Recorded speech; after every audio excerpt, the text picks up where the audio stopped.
I want to, welcome you and let you know it's going to be there's going to be some good information you can actually take away and apply today. You didn't have to have brought your credit card, so don't worry about that. And by the way, in case we haven't met face to face or you don't know much about me, my name is Joel Cohen. Over the last 17 years, I've built and sold 2 carpet cleaning businesses, one in Anchorage, Alaska, and one in Bend, Oregon. And I did it all using Joe's strategies and techniques. And what's great is now I get to use that knowledge and that experience and be able to teach folks like yourself how to do it, how to create a business that's going to give you the cash that you need so that you can create the lifestyle that you want to. And so one thing I'm not sure too many people know about, when we got started carpet cleaning, it was my very first business ever, my wife Julie and I in Alaska, and I started right in springtime.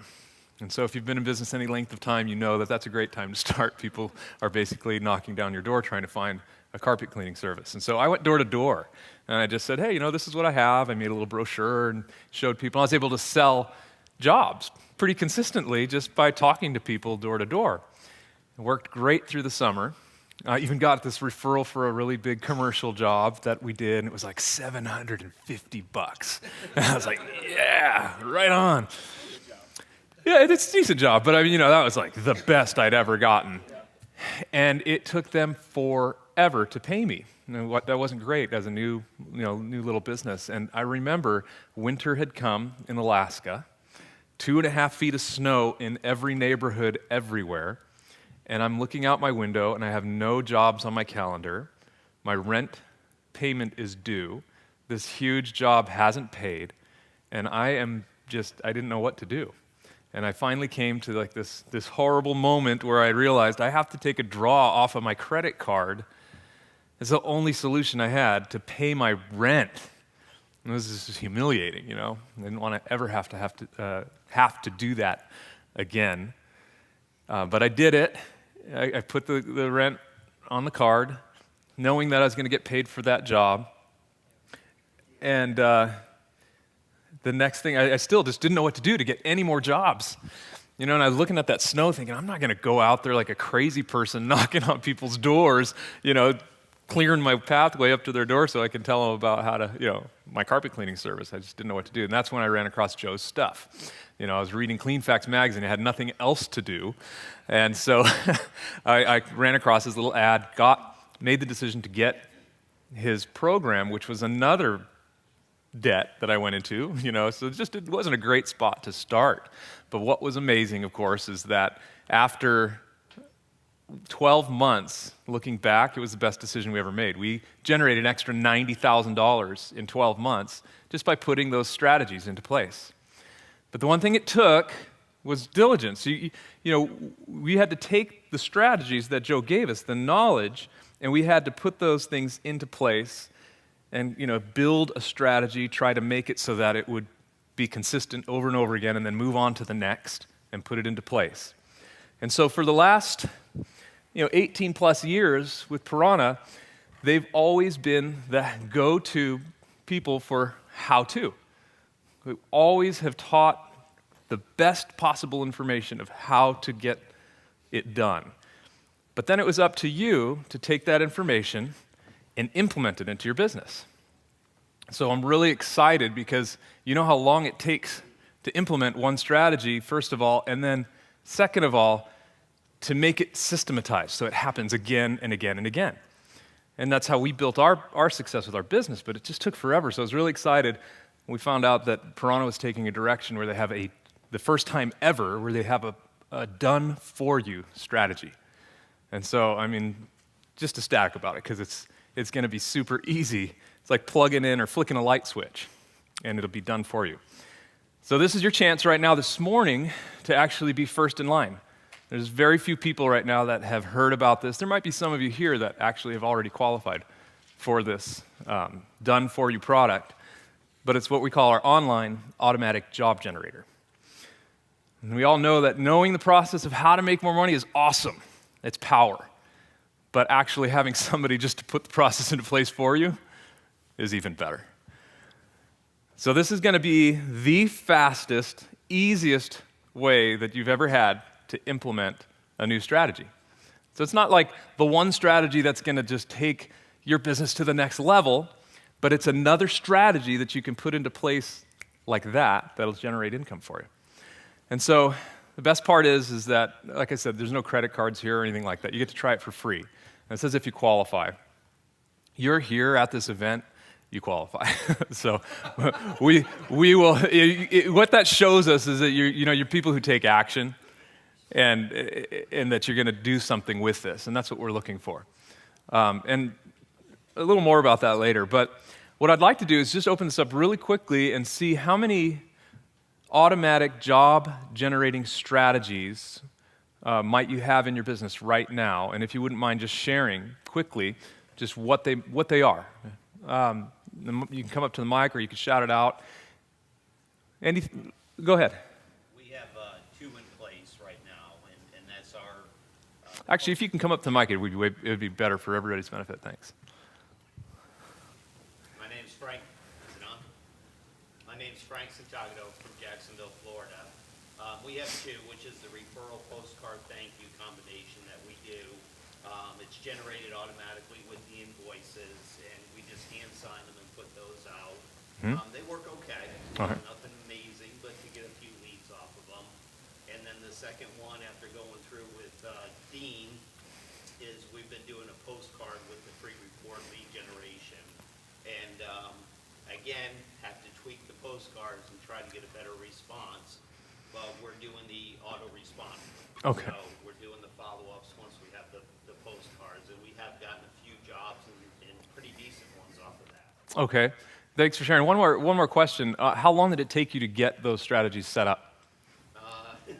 Outside of learning WordPress and Aweber, Yep. it's probably a 2 to 3 month learning curve. Okay. To get it up. So 2 to 3 months. Everybody can hear that okay, yeah? I'm not quite sure if the microphone's on.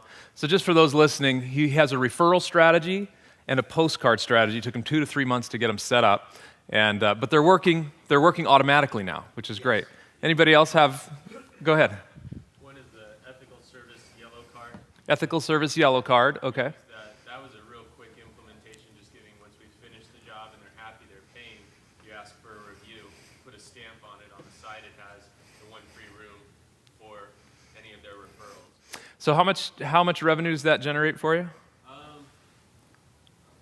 don't know the numbers because I only started about 3 months ago. Okay. But I know that our testimonials and reviews have gone up, that I've been able to now capture them. Good. Post them in places where reviews, and then I would say at least 2 to 3 referrals come off it, maybe a month. Okay. They say they have the yellow card and would like the free room and demonstration. Okay, great. So you've created a lead generation.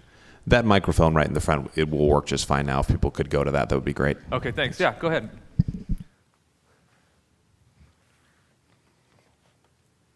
Not so much a strategy that's working, but can you better define automatic? Because when I think of automatic, I think just hit the button and everything just happens. Glad you asked. Right now, I've got my kids stuffing envelopes and, Okay. Okay. it's sort of automatic, Well, but not sure. really, you know? Exactly. And so, that I'm glad you brought that up because it's a good point to, what this automatic strategy is going to be completely hands off, even from the point that, even from the way that it's created for you is hands off. I'll go into that a little bit more. But what's a good example? Like, remember how the yellow pages, I say used to work? They work, but they used to be like, for a lot of us, a 1 to 10 return. And it was automatic. You did one thing one time at the beginning of the year, and you put the ad in place, and you didn't have to think about it. So that was one stream of income that just brought you leads. And depending on how well you wrote the ad, how well you implemented the knowledge that Joe gave you, depended on the quality of the leads that were generated. So that would be a good example. And we've all paid in the past for Yellow Page ads. I've been in the business, we've paid as much as $1,200 a month, as little as $400 a month. And usually we got somewhere in the realm of a 1 to 4 return when it was doing really well. Does that sound right? And then over the years started to go 1 to 2, 1 to 1, and then certain ads just weren't pulling like they were. But we all kind of know people are starting to really move online. And there's ways we can still make Yellow Page ads profitable, and as long as they're profitable or even breaking even on the front end, we know that that's just fine. So yeah, so that's a good example, a Yellow Page ad, and you think, how much you pay for that per month. So the job generator is going to be your next automated strategy. It just will be done. You can set it once and forget it, and it's just a great way to generate leads. And we do all the work for you. So, and again, the best part is you get to try it out for free, and I'll tell you about how we can do that in just a few minutes. So everybody wants to know, how does this thing work? Well, basically, the automatic job generator is going to take some of the best strategies that you probably all know and are using from the Rich Cleaner system, and it's going to leverage them online. It's not a website. So you get streams of ready-to-buy prospects in your area contacting you. And they're prospects that are pre-sorted, pre-qualified, predisposed to use your company. You guys have probably seen Joe draw this. If not, I'll just do the same, because we have prospects and a hill they need to get over. So our prospects are here. They've never heard about us yet. They don't know us. They don't trust us. And there's a whole heck of a lot of marketing that has to go on to get them to be somewhere over this hill here, so that by the time they contact our company, they're predisposed, pre-sorted, pre-qualified, predisposed, ready to do business with you. It's a downhill slide. It's easy. If a prospect calls you here, you may have, if you put out I'm going to say a poor marketing piece, you may have had people just pick up the phone and call because it says carpet cleaning, and they need carpet cleaning. And then they got a zillion questions, and you have to do this process over the phone, which is hard. So what we're doing with the job generator is we're going to create a way to drive leads to a system. Now, I said it's not a web page because all of you guys probably have websites, I'm assuming, or are in the process of getting a website. Keep your website. That's fine. It's its own system. Joe Polish has a website, but he also has hundreds and hundreds of lead conversion pages or systems. And so when I say a system, we're talking about using a process once the leads are driven, which we will drive them for you, to this landing page or to this system, using the marketing in the right way, in the way that Piranha Marketing has done for years, done for you, done by the experts, to get them to convert, to get them to call you at this point or to contact you at this point. And you didn't have to do anything. We did all the stuff and we put it into place for you. So that's what we're talking about. And we're going to use things from the Rich Cleaner system that are proven, that already work. The free room offer. We're going to use the carpet audit. We're going to use the consumer awareness guide. And what's not on here, but we'll also be doing, is using something that nurtures people who are not quite in the buying unit. They're still in the way at the beginning of doing business with you. They're just thinking of it. Well, if they happen to be driven to the page, we'll also have something like a newsletter that nurtures these leads so that by the time they're ready to buy and ready to do something, they'll be here. And it all happened automatically, and you didn't have to do anything. You didn't have to talk to them or nothing until they call you, and the only work is going to be bringing them into your strategy to close. And that's what's really cool about this is I'm going to show you not only that we have this. Not only do we have the system to get them there, but we're going to give the training away, very specific training, not just from me and what I think, but collectively, platinum members, people over the years who have really perfected how to do the free room offer. And so I think I talked this morning to Darren, right? And maybe you could, I think the mic's working now. If you wouldn't mind, you've had some success with the free room. Yeah. And if you wouldn't mind just telling a few people about that. And, the offer itself, not like the vehicle to get the offer in front of them, but, how has the free room done for you? Have you had good results with that being the offer? Yeah, so we exclusively use the free room now. We don't use anything else. We don't generally use it on, the only place we don't use it is online because we're a little nervous about people just taking advantage of us. But it does work really well. I mean, what we did change it to, we did the free room and the carpet audit. And we used to make the carpet audit as a kind of like a ancillary thing. You didn't have to take it. And now you have to schedule the carpet audit before. We don't do it at the same time. We come out, do the carpet audit, and then we schedule the carpet cleaning at a different time. And we put in I forget what exactly the wording we use, but something to the effect of that we make it so it's better for them. We're trying to give you the best cleaning possible. Our technicians need to know what they're doing, that type of thing, and schedule the right amount of time, those kinds of things. We try to make it so it looks like we're doing it all for them, which is true, we are, but we're also doing it for us. And that's the only offer we use now. So I'm glad you brought that up because you had challenges with using the free room as an offer before. You said you tweaked it. So in other words, well, I think in the beginning, it's if you're not using it now, there's that tendency to say they just want the free thing. I got to get in and out of there as fast as possible, but you're really not building that, as Gina mentioned earlier. You're not building that relationship, and that's where the real thing is. Our average free room, I think it was about $305. So, $305? Yeah, it was about $305 for the free room. Yeah. So, and then but what's nice about those clients is the next time they're doing the upholstery, they're the people that are more likely to repeat with you. So it's not a transaction, it's more of a relationship. Yeah. Versus when you get some of the other people. Thank you. Go ahead. Do you clean the same time, or do you book 3 appointments? Okay. Actually, that's a great question, and I want to address that. But we're going to go ahead and we're going to give you some of that information as we go. So thank you, Darren. I appreciate that. And I think the point being is that a lot of us have had a challenge with the free room as an offer, but when it's done correctly, you can see that it actually pulls in some of the best type of clients that you'll ever have had. And you had a question about online and qualifying. We figured that out. And so we have that all as part of the system. So what I want to talk about right now, just give you a little bit of training on what to do with these people when you get a lead, because the free room, like you said, it can be a scary thing, like, I just got to get in, get out, do the job, and hopefully I make some money. But there are 4 goals that have been proven if you pre-frame the customer's mindset in your marketing and everything. 4 goals with the free room offer. The first one, number 1, is to get a review or a testimony. It's kind of a no-brainer.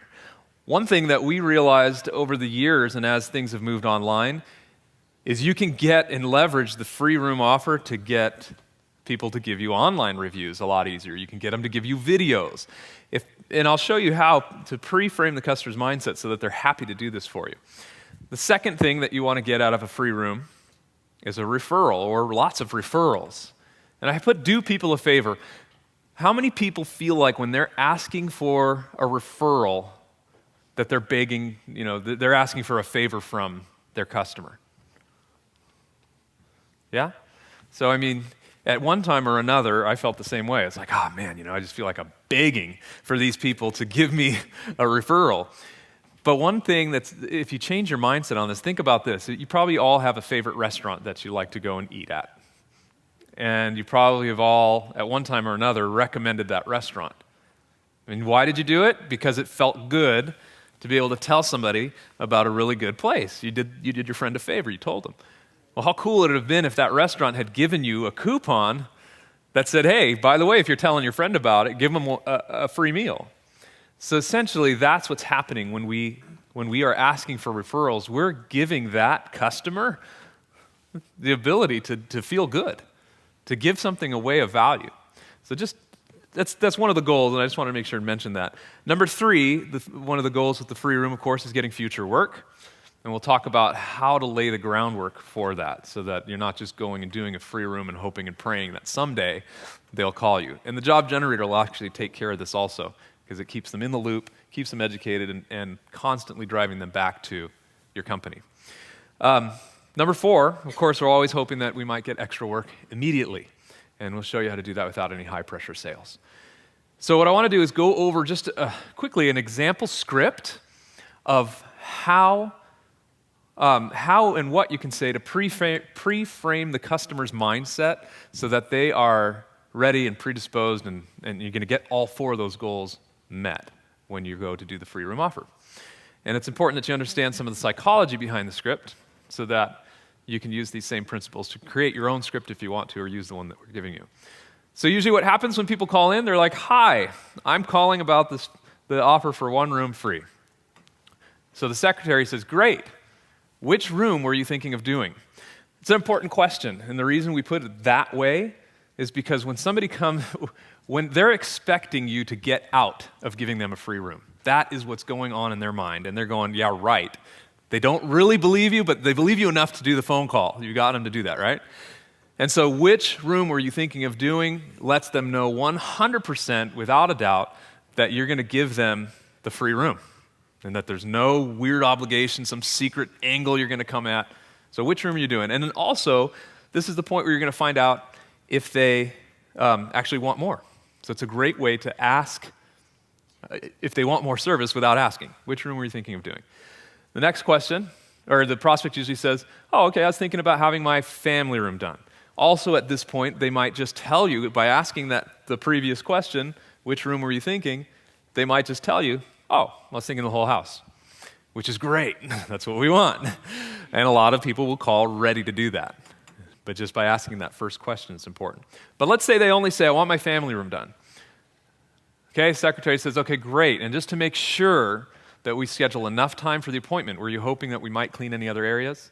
You see how we put this question? Again, we're fishing without pressure to ask for if they're getting other areas done. We're letting them know that it's absolutely free, but here's a great way to find out if it's possibly the whole house again. So then, this is long, and I'm going to go through it because it's all got key important things with the psychology of what the customer is saying. So the secretary is like, okay, perfect. Can I tell you how the free room works? Get their permission to go on and tell them. Sure. So they said, we're going to provide a free sample, or a sample of our service. Let me read it down here. We're going to provide a sample of our full service for you in the room you requested so you can see exactly how the service might work if you were to use us in the rest of your home. Now we start to explain, we limit the service to about 200 square feet, which will enable us to clean either the whole room or at least the main areas of it. In other words, we're telling them right now they're going to get something of value. Don't worry, we're not going to try and clean like a square in your room and sell you on the whole rest of it. The way this is worded and the way that we approach this lets them know that. Then you tell them right up front, if the room we're cleaning is way over what's provided for free, we'd let you know in advance if there are going to be an additional charge. Are you okay with that? And then, by the way, if you could let us know if you prefer us to clean, you can even let us know to I can't read that. And you could let us know if you prefer us to clean only what's provided or not. So in other words, constantly you're letting them know that there is no pressure here. You're happy to clean one room. You're happy to give them as much as you can so you can show them. Why? Because we're generous. Okay, we want to let them know also we're generous with what's covered, by the way. So they might be wondering, well, what if it's 1 square foot over? Am I going to get charged? We're generous with what's covered for free because the whole point of us coming to your home is to show you our service and grow our business through repeat referrals and appointments. I'm not saying that. Through referrals and repeat appointments. So, again, pre-framing the customer's mind to let them know, hey, this is why we're doing it, and then you go further. We're not doing this just so we can make an extra few bucks on a couple of square feet extra. No, as a matter of fact, we're hoping that we're going to get at least one of the following. So remember the goal that we talked about at the beginning, the 4 goals? So now you can tell the customer straight out, if you love the service, we'd love to get a review from you, preferably an online review, because they're really hard to get. So we're coming to do this for you. In exchange, can you do this for us? Or, we'd love it also if you liked the free room, if you passed it on to your family and friends. Pre-framing the customer's mind, again, for the 4 goals. If there's more work you might need done in the future, great. We hope that you would consider our company for that. And you can even reason with them. So you can see why we're doing this, right? This is to help spread the word and et cetera. And then if by chance you happen to need more service right away, we'd be happy to oblige. So great way, this is important. These steps that we're going through are so important when you're using a free room offer to get the mindset of the customer pre-framed and ready for you. Then the last thing you let them know about is, of course, 15 to 20 minutes, they have to be there. Like Darren was saying, the carpet audit is part of this offer. And they have to be there so that they can we can perform a carpet audit in your home, help to evaluate your current care, etc. So you're building value now for the carpet audit. So all of this stuff has to happen when? Not when you get to the door and say, good morning, Mrs. Jones. It's way before. It's in the sales letter. It's in this process. When they call and contact you or email and contact you, it's in the process so that by the time you get to the house, they already are expecting exactly what you're going to give them. So is that helpful? Give you a little bit of information as to any questions on it. Go ahead. You're doing the carpet audit and the cleaning at the same time, basically. You know what? It depends on however your company's set up. But yeah, our company, we used to send out somebody to do the audit along with the technician there. But there was other times where we would do the audit and one person would do the audit and the cleaning all together. So it's a little longer appointment. It's great when you have an employee, because then you can sit there and the employee books 20 to 30 minutes out of his schedule to literally do the room, and you can get in there and help them in addition to doing the audit. When you're doing it that way, especially if they add services. Yeah, and so you're right, and there's two separate appointments is good. You can get the services done later, etc. So yeah, there's all sorts of semantics as to how you would take the free room, and how you want to work that into your company. But what we're talking about is the sales aspect of it and getting these people to convert into the highest paying, most loyal, best referring customers that you'll ever have. And that's consistently across the board. If you talk to people who have had success with the free room, which I've personally over the 17 plus years I've been associated with Piranha, have talked to people who have had massive success, and it's one of their best offers. And like Joe says, it's the best offer in the world that you could possibly make a prospect. But when you actually learn how to convert it and how to bring these people into high-paying, loyal, referring clients, it's awesome. It's like a staple. So that's since the job generator is using that, we're going to show you more training like that. That was just a little snippet of a script, but we'll include exactly step by step what you would need to do to make these people that are calling you or getting a hold of you here to make sure that they turn into that. So if this is all so wonderful and great and you don't have to do anything, and why are we doing it for free, right? Well, why do we give a free room away? Same thing. So we're going to take the same principles for you guys and apply them to what we're doing with this business. We would hope that once you see and taste how awesome it is and all the leads that we're bringing you, and you can see that it's something that can be consistently done, it's hands-off, that you might be interested in staying on the program. Or you could give it up and let your competitor have a first chance at it too, however you want to do it. So there's no obligation, there's no credit card up front, there's nothing like that. What we're doing is we're just working with a small group of people to get their first job generator up and running and bringing them business. There's no cut of any of the jobs, for the first 30 days, whatever you get from the system is free. Go ahead. Has it been beta tested, or are we the beta test? Guess what? We you have a repeat the group question? of 32 people. Are you in it? No. Okay. A group of 32 people we're working with right now. They are, they are the first beta test. But what's being tested is not whether it works. That's already been tested. What's being tested is how we're going to move people through it, how we're going to get them situated quickly, etc. So the goal, of course, is just within those first 30 days, at minimum, to get $800 of jobs handed to you. So $800 worth of jobs. What does that mean? How many leads? We have all these questions. Just try it out. There's no, you don't have to know. It's just we will send you the leads. We'll show you how to convert them, and we want you to make at least $800 extra. So if I had a checkbook right now or cash, and I said, who wants $800? No-brainer, right? You don't have to do anything, nothing special. As a matter of fact, if you use what Rakeem is handing out to you, we'll have enough information to build your job generator right now. So I would say don't take a ton of time to think about it, because we already have a group of people that we're working with. You guys will be part of the next group of people we work with, and so on. I already said that. Plus, there's a good chance that the way we're going to do this is going to be on an area exclusive basis, which means you could be the only person in your whole area with this incredible money-making tool. A great way to just have another strategy in place for you. Again, only company capturing these type of leads in your area. So area exclusivity, of course, is going to be on a first-come, first-served basis. So those who are already qualified using the form that you're using right now are going to get first dibs if we do go area exclusivity. So if you're ready to put this thing to work and make at least $800 in the next 30 days, go ahead and fill out the form. So my question is, Sure. So you're basically setting up some kind of online portal? We'll have a Q&A here. We've got enough time for it. Let me just finish up here. So basically, if you fill out the form right now, you'll notice there's no credit card information on there. This is just basic questions so we can get to know who you are, how long you've been in business, make sure that you qualify. And I said, you qualify if you're here. And I say that loosely just because I want to make sure that when the people that we're working with are going to be A, easy to work with, B, know and have a little bit of knowledge about Piranha marketing and some of the strategies, etc.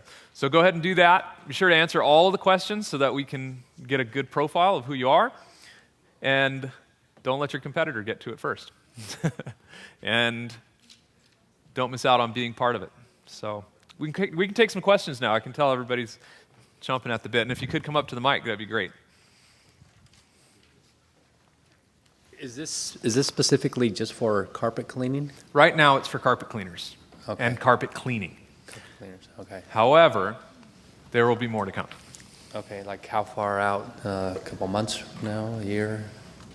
I don't have an answer for that right now, but it's not completely out of the question. It's actually part of what we're developing. How do you get the information out to people? Is it something you put on a flyer or on a business card? It can be all of those ways. Now, Okay. that would be the up to you part.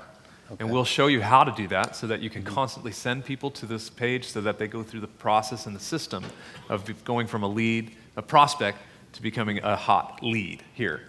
So we'll show you how you can send people to this landing page, to the whole system, and how once they're part of that, they will be in it until they opt out. And so they're going to get valuable information from you guys. They'll get the consumer awareness guide, of course. They'll get the option of the free room. They'll get all sorts of what we call vital value, so that they can, again and again, be directed towards your company. So whether they buy from you initially or not, they'll be in the loop, and you'll be positioned as the expert. We'll do it all for you. Perfect, thank you. Uh-huh. Is this just lead generation, or is it also nurturing of clients once they become? It's nurturing.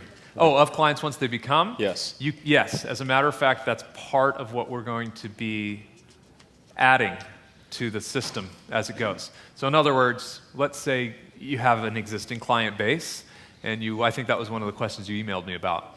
You are looking for a way to consistently communicate with them without having to, and automate it.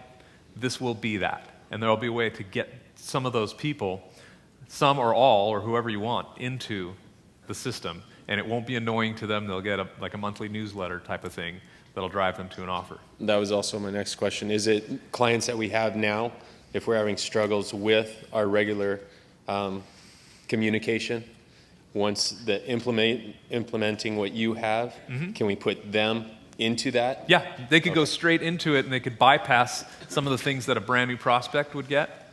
And we can easily make that happen. It's not in there now, but it's in the works. Okay. Go ahead. So my question is back to the, how are the clients getting Filtered? to this? Is it a URL, or is it a portal, or what's the deal with it? Oh, okay. So, the straight up answer is we're going to use pay-per-click traffic Okay. to a demographic, and then filter and screen using proper marketing, so that by the time they actually end up wanting a free room offer from you, they'll either already be qualified, and if they're not, Okay. you'll be able to qualify them with the information you got from. Okay, so they'll go to this thing and enter in a zip code or something, and then it'll funnel to that person, or how is it?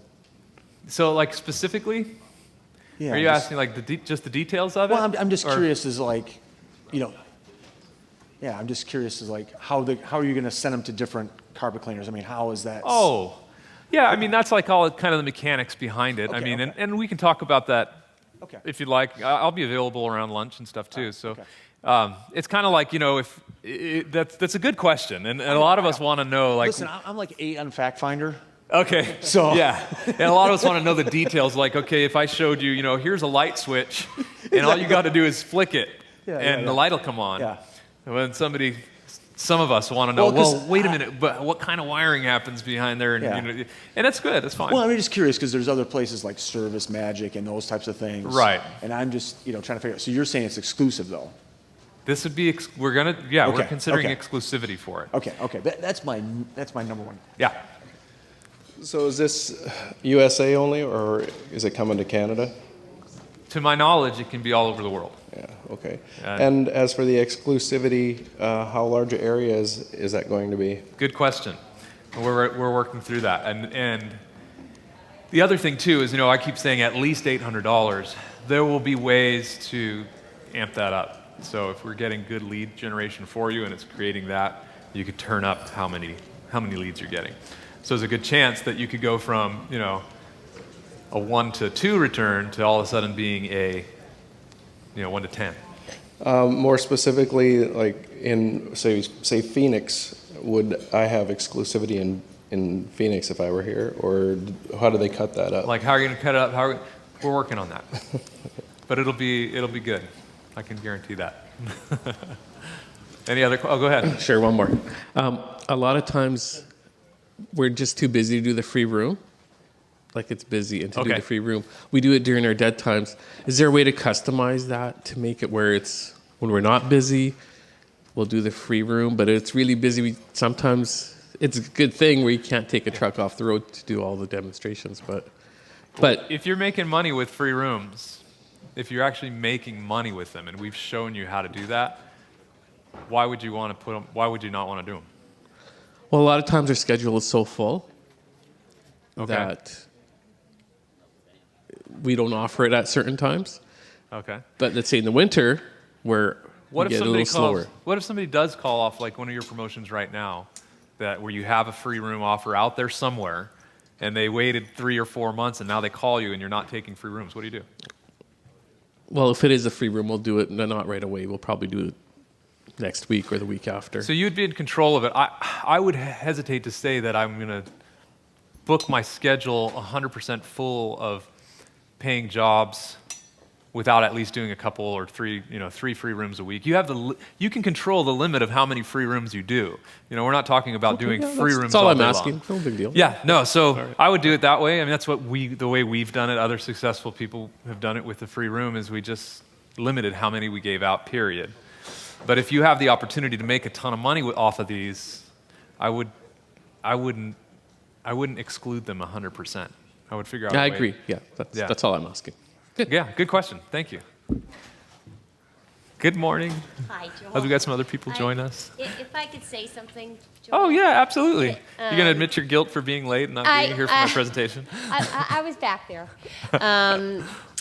I just want to tell, particularly the people that have been in our industry, the only mistake we made was not doing the free room offer sooner. We have made more money off the free room offer than anything. We use it 5 different ways. We use it in our joint referral system. We use it in our referral system to our clients. We use it in our Manor Pink flyer. We use it in our community flyer that goes around. And it consistently produces money every month. That's awesome. So please don't be afraid to try it. If you had to classify out of all of your clients, where maybe that some of them came from Yellow Pages, some of them came from, whatever other systems and strategies you have in place, how would you qualify the type of customers that come from the free room compared to the others? They're generally our best clients and ongoing clients, and have consistently produced more every time. So properly positioned, which I know you'll do, right? It works out to be the best strategies ever. Awesome. Thank you. Okay, any more questions so far? We have just a few more minutes. If there are any, I'd be happy to take them. Or, Is this the same thing filled out online? yeah, if you've already qualified for the job generator, you don't have to do it twice. Just make sure with those forms that you finish them before the session and hand them back to Gina or Rochelle or Gina, and they will make sure that we can get those and review them, and we'll get with you shortly and put you on the list for being first in line for the next group that we work with. Any other questions? Awesome. Thanks for getting up early this morning to be here. I hope that what we provided for you gave you some value that can take away, and we'll get started with the normal session shortly. Thank you. Good morning. Good morning. What's up? All right, who did not get enough sleep last night? All right, whose fault is that? Yours. Yep, exactly. Just like when your business fails, it will be our fault. None of this marketing works. It's all just an act. It's just a ploy to get people to come to rooms and spend money and sit. And yes. And pay $20 when they're late. Yes, exactly. 20 push-ups, all that. Yes. You know what's funny about, how many of you are in the seminar business? You do public speaking. Okay. What's funny about events like this, people come to things like this and everyone always looks around and everybody does the arithmetic, but nobody does the subtraction. And they all count and they try to determine how much money we're actually making. Then they're like, well, how many people bought that thing? And how many, it's $1,000 a person, how many, that sort of thing. And don't forget all the people live stream too, Hello, Namibia. Yes. What time is it actually in Namibia? Tomorrow? It's tomorrow in Namibia. They're living in the future. You know one thing I want to do before we get rolling, because I want to see how often, Mr. Ned Hollowell, where you at? Are you good? Are you good to just come up and talk real quick? All right, come on up here. Let's give him a couple minutes. All right. I was sitting out there with Ned. I heard so many people. Is this on right now? Number one? It's all okay. So I heard so many freaking amazing comments about your speech yesterday. Come on up here. Everyone loved it. And the thing is, just to make it clear, I am not taking any sort of medications, unlike Dean. Okay, so yes, which I should be. Which Exhibit A, maybe. Yeah. But I take supplements, of course. So I do things as much as I can, and I try to do things, So I want to make the distinction about meds, because I think some people think the only way to treat ADD, ADHD is meds. But what are your thoughts on pros and cons of medications versus other ways to? Yeah, and I'm so glad you asked to give me the chance to explain that. I think a lot of you got the impression yesterday that you had to take medication. Absolutely not. My approach is whatever works, as long as it's safe and it's legal. So we have an array of. I have a training program for chiropractors. We have a chiropractor in my office in New York City. Nutritional supplements, physical exercises, coaching. There are specialized interventions using music, special kind of filtered music. There's something called LENS, using ultra-low energy radio waves to alter the EEG pattern. There's something called HeartMath. In fact, one of your one of your folks, the HeartMath program is fantastic. I got to connect with you guys before you leave. Excellent. Yeah, they have this amazing technology where it measures the interval between heartbeats.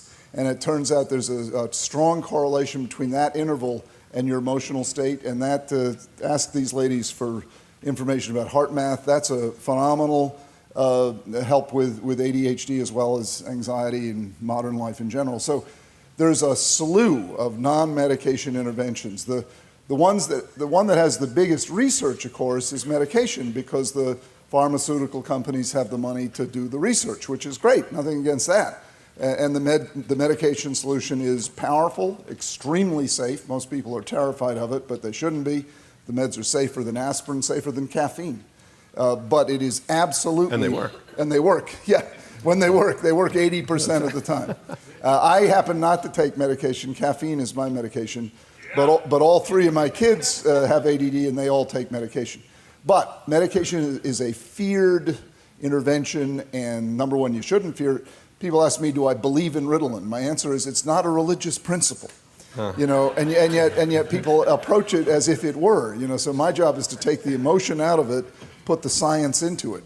But in the meantime, we have many other ways of dealing with this issue. The key is do deal with it, because regardless of how successful you are, if you have ADD and you haven't dealt with it, you could be a quantum level more successful. You could be not only more successful but happier.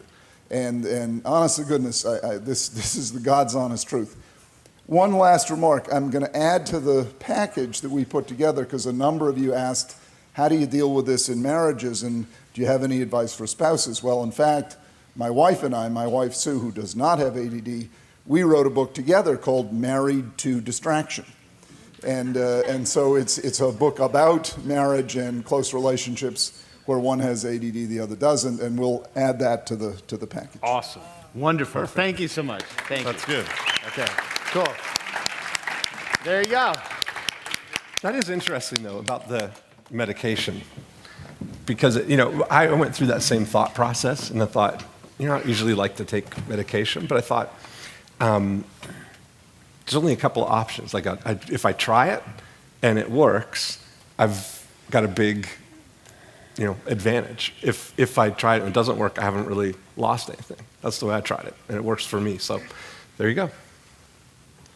That's all I have to say about that. This session brought to you by Adderall. That's right, new improved. Just one 30 milligram extended release capsule takes you all through the day. That's yeah, all the disclaimers. But that's the thing. I haven't had any side effects, so that's kind of a good thing. But I started out low and went a little higher up till there you go. Yes. Okay. Yes. So let's. Oh, I'm sorry. You know what I should do? Just for like half a day, I should let you go on tangents and just try to act totally normal. Because people think I'm incapable of it, you know. But I could, you know, I know how to. That would be funny. Okay, in this session, we're going to, for most of the day, we're going to talk about your during unit. But I want to talk about profit activator number 3 because we didn't get a chance to talk about it yesterday. And it's the transition into your during unit. This is the one where it all happens. It's very easy for us to get to the point where we can figure out all the conversations that are going on in your prospect's mind. Once you select that single target market, it's pretty easy to get them to raise their hand because we're doing it in a way that we're just giving them all valuable stuff. It's all cheese, just what they want. They're happy to raise their hand to get that information. I think we're supposed to move closer together here. Can I get it next? Oh, trying to get all close to me. Just don't Very touch nice. me. How you feel? Oh, God. You having a good day today? Yeah, this is a great day. Okay, good. And hello, Namibia. So I don't even know where this place is. I mean, where's Namibia? I don't know. I mean, North of South Africa on the west coast of the continent. just north of South Africa on the west coast of the South continent. Major port there's Walvis Bay. And there are at least 2 Who would've known? entrepreneurs in Namibia. Yes. Yeah, It's probably many. that's true. And they're here, and they love marketing. Yes. Yeah. And they educate and motivate their prospects Perfect. to meet them. So this is the thing. How many of you have found that you can generate lots of leads, that you could generate interest? And now the thing is, how do we get those people to transition into our during unit? How do we get them to actually be a client? And that's what this is all about. So in the Breakthrough Blueprint online, there's so much stuff that you can do, all the exercises, all the audios to go really deep with this. And what I want to focus on here is I want to share with you the best ideas. If I could only do one thing in each of these profit activators, these are the ones that I would highly recommend. So in this first thing, does everybody have leads right now that have not yet converted? How many people have unconverted leads? Okay, people have inquired, you've either generated interest, they've contacted you from your website, all of those things. The very best thing, if I was just coming in to do one thing with you, is I would focus on gathering up all of those leads, all of those inquiries that you already have, because they would technically be in Profit Activator 3 right now. You've already compelled them to call you somehow. So you've got this pool of people who are kind of waiting to move on to the next step where they're going to start doing business with you. So I would go back and look at this on page 90. This is what we call the amazing 9-word email that revives dead leads. And it's incredible how magical this email is. So when you have this whole group of people, they've been on your list or in your world for 90 days and they haven't bought, here's a message that we send. We send out a subject line with their name in it. And by the way, putting somebody's name in a subject line is one of the most effective things you can do because it jumps right off the page. Then we just send these simple 9 words. Hi, Michael. Are you still looking for a house in Georgetown? Ramona. Now, how simple is that email? It sounds for all the world like it is one person talking to one person, which it really is, and you're just asking a simple question. Now, the temptation with this email is that you're going to want to add more to it. How many of you already feel like, because if you are, then I've got blah, blah, blah, blah, blah. You want to solve the mystery for them. But the reason that this email works so well is exactly because it's a mystery. Our minds cannot stand an unsolved mystery. It's an open loop. It's just rolling around in your head. They're asking somebody this question. Well, why are they asking me that? Why? Yeah, I'm still looking for a house in Georgetown. They might reply back and say, just one. It's very funny because you can see the psychological tension at work in this, because sometimes people will respond just with one word, no, or they'll respond with just one word, yes. And then some people will just tell you everything. Oh, yeah, we're still looking, and we're just getting everything ready to get our house on the market here. We hope to be moved by the end of the year. Thanks for checking in with us. We were just talking about you the other day. I mean, you re-engage with people, but there's only really a few options. I mean, you send a message like that, and they'll either reply no, which is okay, because now you know that they're not, or they'll reply yes, which is a win, because now you're engaged with somebody who is still looking for a house in Georgetown, or they won't reply at all. And that's okay too, because you haven't lost anything because they haven't been replying so far anyway. But when you send it, you'll be engaged with people who are still in the process. Has anybody sent out that message and had good results? Okay. Would a couple of you share what happened when you sent out the message? And I'm going to share with you one. David Fairbairn, who's in our Platinum group. I don't know whether he made it to the event, or maybe he's streaming here. But he sent me a message, and he sells high-end motorcycle jeans for, they're like designer jeans for motorcycle guys, but they're all Kevlar and protective, but they don't look it. And he sent out the email to people. He had a list of 2,000 people, sent it out and said, hi, Joe, are you still looking for stylish motorcycle jeans? David.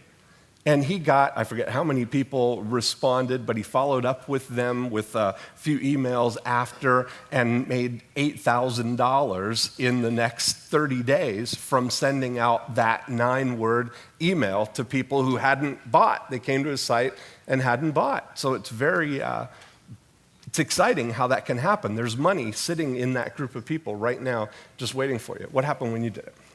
I've sent a few of those little short messages, but the most recent one we did, I had 435 people reply yes. Holy crap, I had to take a guy off his other job and get him to just help me answer because we couldn't get back to everyone in time. It was 2 weeks ago. I think so far we've sold two $12,000 programs and a couple of $500 programs. Right. Very it's good. cool. And it's just good because you just get in conversation with people. Yes, and that's all it is. But See, I you've gotta just be wish prepared. this shit would work, though. You know what I mean? Maybe we should advise people to go hire an ad agency and spend several weeks and months putting together a website, maybe having multiple meetings with their sales prevention department versus writing 9 words. Right. You know what I mean? And it's almost embarrassing sometimes. Like if you're coming in, could you imagine being like an ad agency? Just a moment, we'll come back. He just is going off on some tangent. I'm off on some tangent. But it's a focused, completely relevant addition. It's not a tangent. He needs to up his meds. Yeah. Did you take your Adderall No, today? listen, I'm so focused. The ideas are coming so fast, but they're completely related to this. But could you imagine being like a marketing company and going in and, in the boardroom, and you're supposed to be coming up with some, really creative idea, and you say, why don't we send all these people a message that says, hey, are you still looking for stylish motorcycle jeans? I mean, it's embarrassingly simple, but it works. And I'm telling you right now, that's the one thing that I would do. If you left here right now, you've already got 10 times what you paid to be here just with that 9-word email.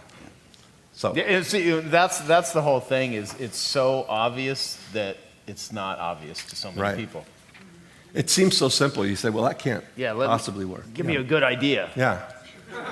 I mean, and I use these all the time. And the simple, engaging questions like that, you've got these lists. We sent out a few weeks ago a message to all of our I Love Marketing subscribers. And we just said, hey, Joe, are you thinking about coming to Phoenix for the I Love Marketing conference next month?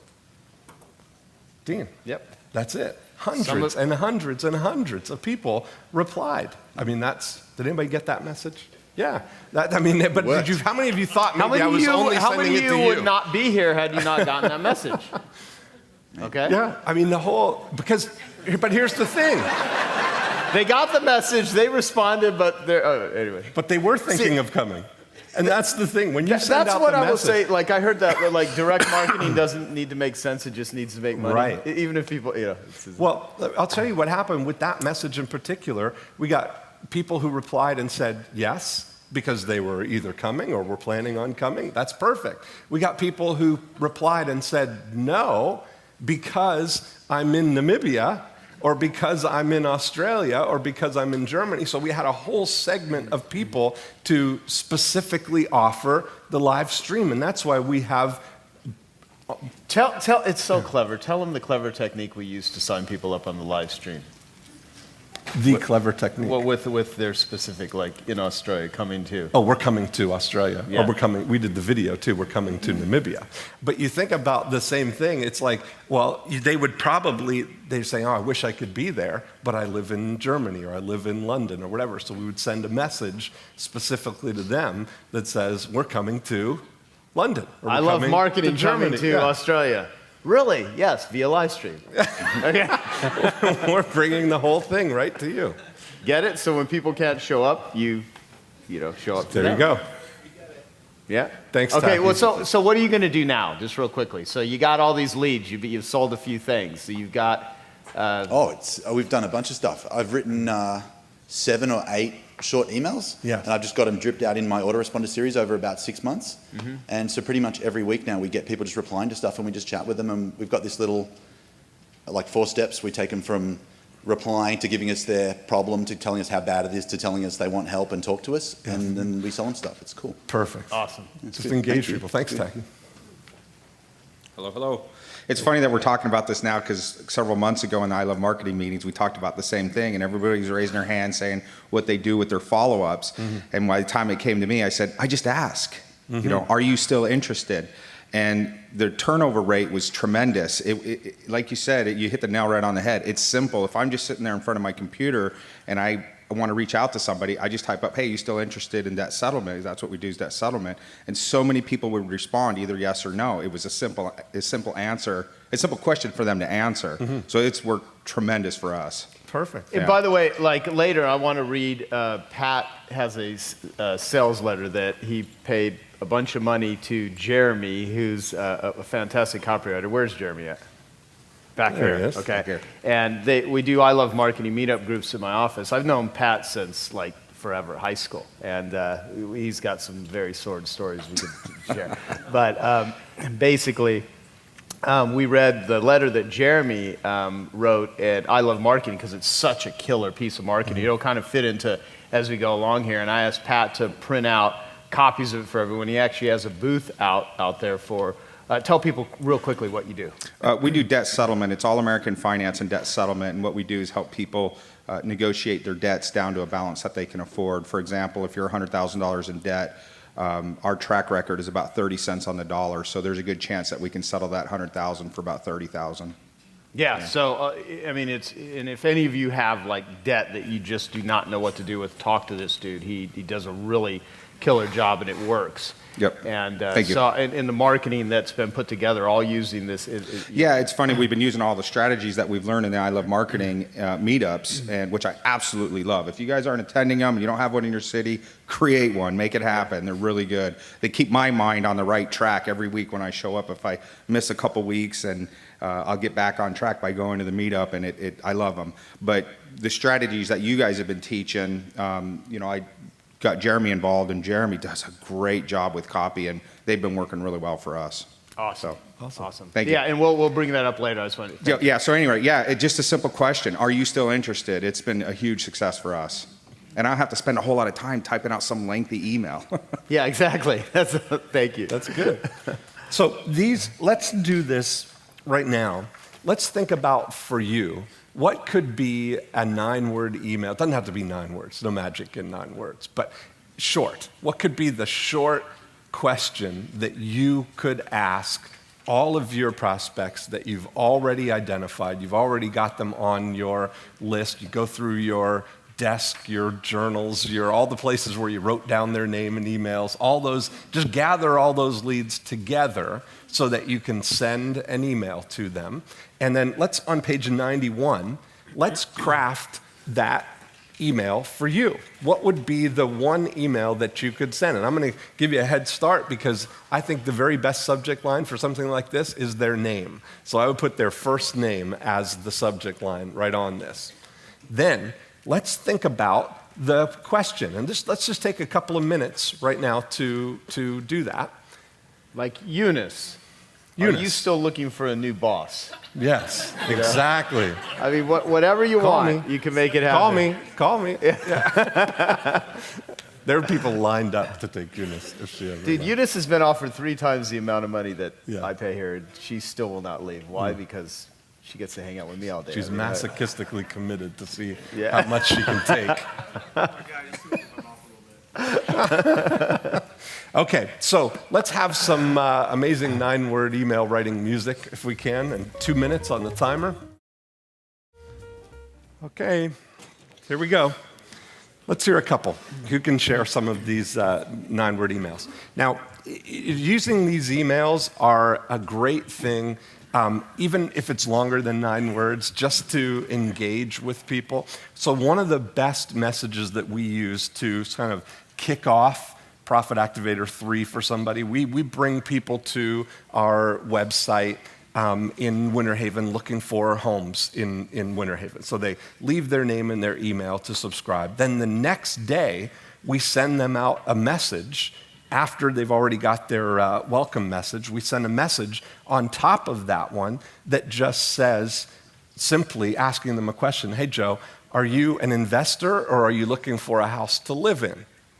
Julie. That's the only thing. Now, 44% of all of the leads that we generate, all the engagements that we generate are based on that one question, asking somebody right after, the day after. Like we set up things so that when people leave their name and email, they get an automatic response. But then if you follow what I'm saying, the next day's message goes on top of that one. So it's like an RE, whatever the message that we sent them yesterday was, and it just has that few lines right on top of it, but then below it, it still has the original message, just like you're kind of forwarding it to them. So you get that message delivered to them twice, but we've added the question, which looks like you just asked them that question. Because all of your unsubscribe information, all of the things that tip people off that this is an autoresponder are down at the bottom of the original message that you sent. Do you see what I'm saying there? So it seems like this message is, you saw that I came in and left my name and email, and you physically typed this message out and replied to me. So that's our tip. Yes? Yeah, we'll go and then we'll go back. Yeah, real simple. Are you still interested in a dynamic speaker for your students? Perfect. I That's did it great. last year right after the podcast that you guys had, and to about 10 people that I've been working with, and I haven't really been in contact with them for a while. I got an email back within minutes, and he's like, I'm working on a grant. I'll get right back to you. He got back to me. It was a $1,200 job. There you go. Yeah. And now, the other thing that you might test too is test whatever the problem is that you're going to do. We talked about bullying. So is that, are you still interested in eliminating bullying? It's great. Yeah, that kind of thing. Focusing One on. more thing, what you just said a little while ago about when you sent the email out to everybody, Victor, are you still interested in coming to the I Love Marketing? And I knew it, that you were sending it out to everybody, but for a moment, I thought you were talking, I thought it was just you sending it to me. Right. So and that's it's pretty cool. especially, Yeah. that is especially valuable if you've had some kind of interaction with these people. I mean, if you have had a phone conversation with them, or you've had an email exchange with them, and it's been a number of months since you've had any engagement with them, this is a re-engagement, and they honestly do feel like they're the only ones getting that message. So thanks for sharing. Cool, thanks. And we'll go to Brad in the back. I own a technology that cures a side effect that 35% of all people that go through chemotherapy get. And my one-liner is, do you still want to cure your CIPN, which means chemotherapy-induced peripheral neuropathy, which is the loss of feeling in your hands and feet. Wow. Perfect. We can cure that. Yeah, that's good. That's really good. Wow. Thank you. I'm in the space of foreclosure real estate or distressed real estate, lots of short sales, low inventory, I think nationwide. And the subject line, what I came up with was, are you still considering your options to avoid foreclosure? Are you still considering your options to avoid foreclosure? Okay. The other thing that I wanted to ask too to Dean was, should I soften it potentially? Are you still considering options to deal with your mortgage company?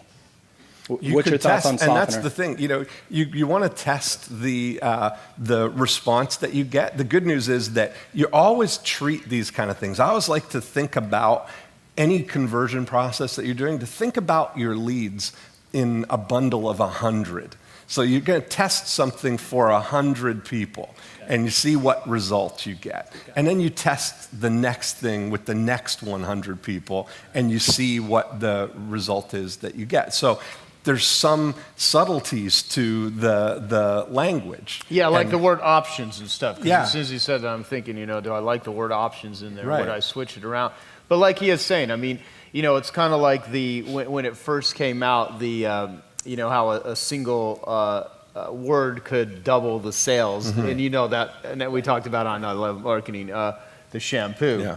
Lather, rinse. Lather, rinse, and then they added the word repeat. Yeah. It used to just say lather, rinse, and then repeat, and then they would see that, people would use twice as much of the product until everyone, several decades later, it kind of whittled down a little bit. You see the modern day equivalent of that it was brilliant. You've seen those Axe deodorant spray commercials where you do the cross that you do under each arm and then a line down your chest. It's like the extra thing, It's like it's the lather, rinse, repeat. Yeah, exactly. It's kind of funny. Yeah, get them to consume that stuff. Yeah. Thank you.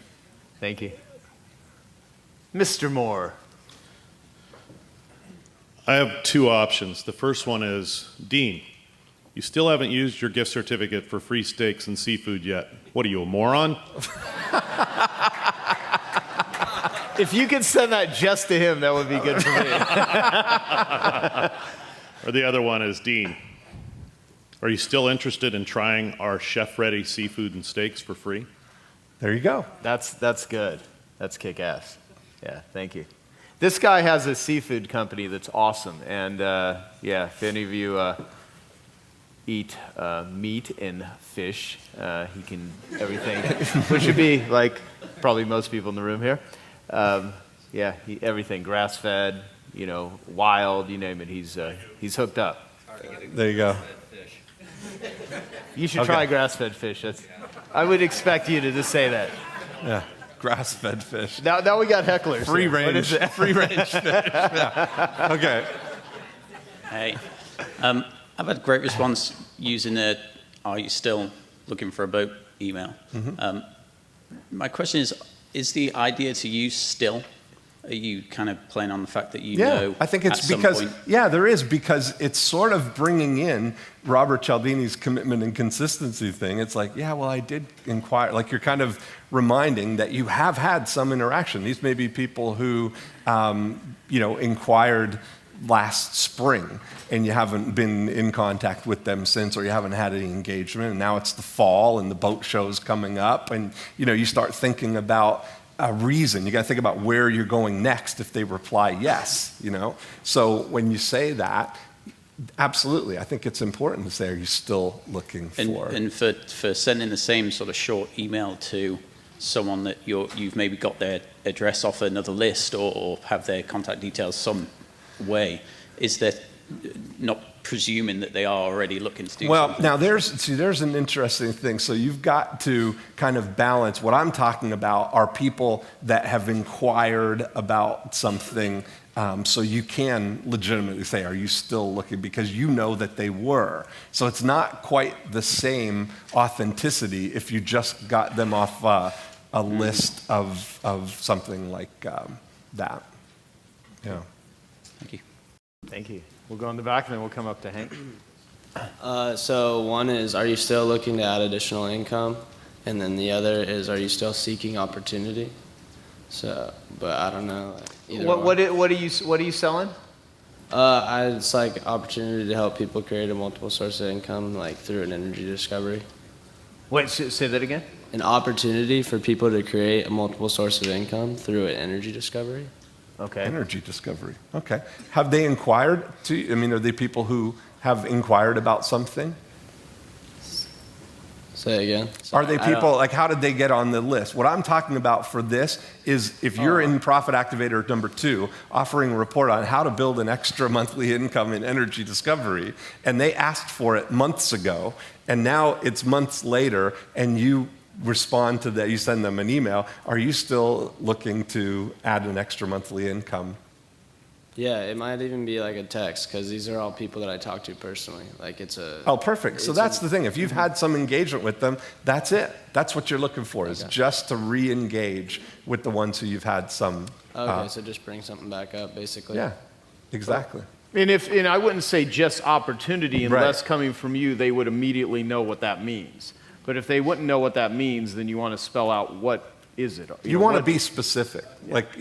Like with the way, the real estate example I gave, these are people who came to a website looking for houses. So are you still looking for a house in Georgetown is absolutely congruent, because that's what they asked for. Or people who would contact Philip about a yacht. So are you still looking for a yacht? Awesome. Hank.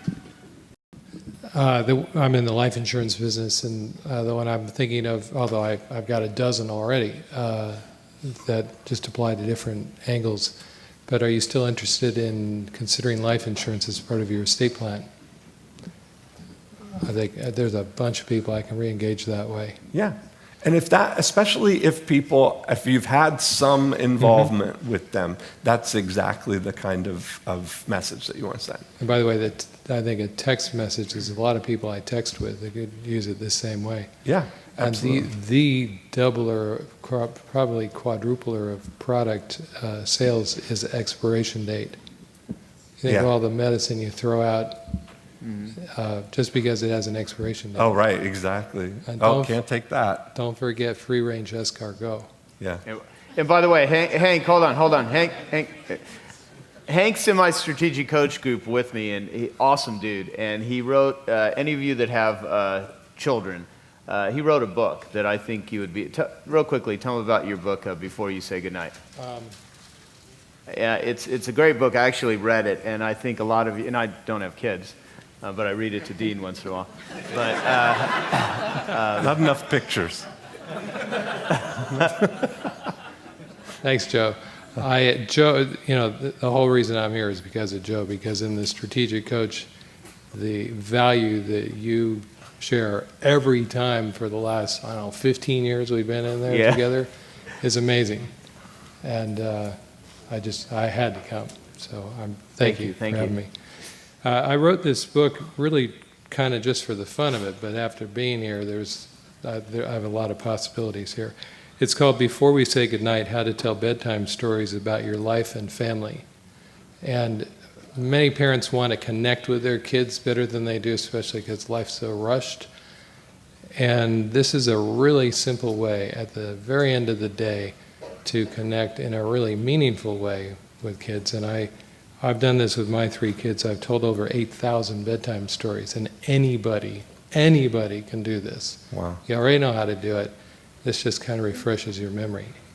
So, that's great. Look him up on Amazon and get the book. It's Before We Say Goodnight. And how do you spell your last name for everyone here? It's F-R-A-Z-E-E. Yeah. Thanks very much. Perfect. Thank you. Awesome. And then we'll go to Valerie in the back, who is an organizational expert. Yeah, well, see, they like that. It's a good idea. Thanks, Joe.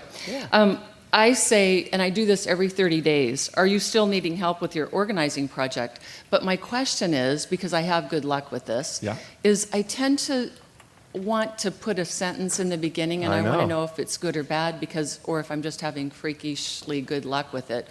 I usually say we're in the process of updating our files. Do you still need help with your organizing project? No, it doesn't matter. Okay. That weakens it, because now they know why you're asking. Okay. Well, I guess what I was thinking is that it would make them not think I'm just trying to sell them something, but I'm being efficient. But don't add that? No. Is that? Okay. No, first evoke the yes response. Right. Or think of it this way. This is the quickest way to do it, and I'm not saying this to be crude. If a guy sees an attractive woman, okay, it could be vice versa, but let's just, everyone will relate to a guy. Seeing an attractive woman, goes up, can I have your phone number? Because I'd like to sleep with you. It just, even if the person, it just sort of changes the context, And so you want to start with the phone number and then build rapport, and then eventually you get to it could be several hours, it could be several weeks, several months, it could be marriage. It doesn't matter, but you got to first start. So people always try to jump the gun on all of the marketing. They try to do too much. Yeah. And that's the hardest part about this, is not what do you add, but everything you take away. Okay, great, thanks. Thank you. So I create fitness information products for skinny guys who want to build muscle. So recently I went to Dean's 3-day breakthrough blueprint event, and he shared this with us. So I was going to go along the lines of, are you interested in building muscle? But that's way too vague. So what I'm trying out now is I'm giving people the yes or yes option, not the yes or no option, which is something I learned from sales. So the question is, are you interested in gaining 5 to 10 pounds of muscle or 20 to 30 pounds of muscle? Perfect. So the logic behind that is that, they've got to reply with a yes option, and that allows me to direct them to either my entry-level programs or my advanced-level programs. Someone who has to only build a few pounds is probably advanced, and they're going to need a different program than someone who wants to build a lot, who's probably brand new. So it qualifies them as well. Yeah. That's great. That's similar to the message that I was sharing about are you an investor or are you looking for a house to live in? It's yes or yeah. It's one of those things. Another thing I had a challenge with, I'm sure other people do as well. A few years ago, Ryan Dice recommended not to collect first names because it decreased opt-in response. So I did that. So over the last few years, I've got a huge database of prospects without their first name. So I had to use a subject line, hey, because I can't use their first name, which is something I'm going to do eventually. But hey gets a great open rate as well. Perfect. Yeah. Hey, how many of you bought Vince's stuff or knew of him before he came to I Love Marketing? There you go. Okay, because he's a really great, mostly on this side. Yeah, there's a couple guys working out there who said they both lost a combined weight of, 50 or 60 pounds. Where are they? Anyways, they're killing it, so congrats to them. Awesome. They're a couple of your workers then. Yeah, awesome. Thank you, man. Thanks. I have. You kind of look like Lou Ferrigno.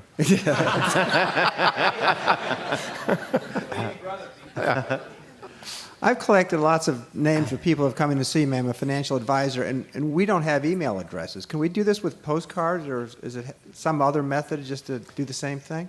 Yeah, you could. I mean, you might want to, well, see, part of this, too, is to get a lot of people to start realizing how to capture now leads, I know, of we're course. doing But that yeah, now, you right. can. Well, we you do can- that same thing. Like, there's something interesting. Let's see if I've got it in here. So we do on page 87, whenever there's a trigger. See, here's the thing. If you're in a situation where you can be a market maker, where somebody is, you've got somebody who's selling something and you're representing them or anything like that, we, as I said, send out all these postcards to generate leads for people who want to sell their lakefront house. Now, what happened was we also, on the same, on the same side of that market, we do advertising looking for buyers of lakefront homes. So we offer the free guide to Winter Haven lakefront house prices in a Homes and Land magazine. We're looking for invisible prospects. And so when people respond to that, we get their name and their email address, and every week we send them an email with all of the new lakefront homes that come on the market, in addition to the group of people who are raising their hand about selling their lakefront house. We're sending them a monthly newsletter about getting your house ready for sale. So one day, we got a phone call and an email from a gentleman from Stuart, Florida, who was coming up to Winter Haven, and he said in the email, I'm just sold my house in Stuart. We're looking for a lakefront house in Winter Haven. Here's what we're looking for, and we can spend up to $375,000.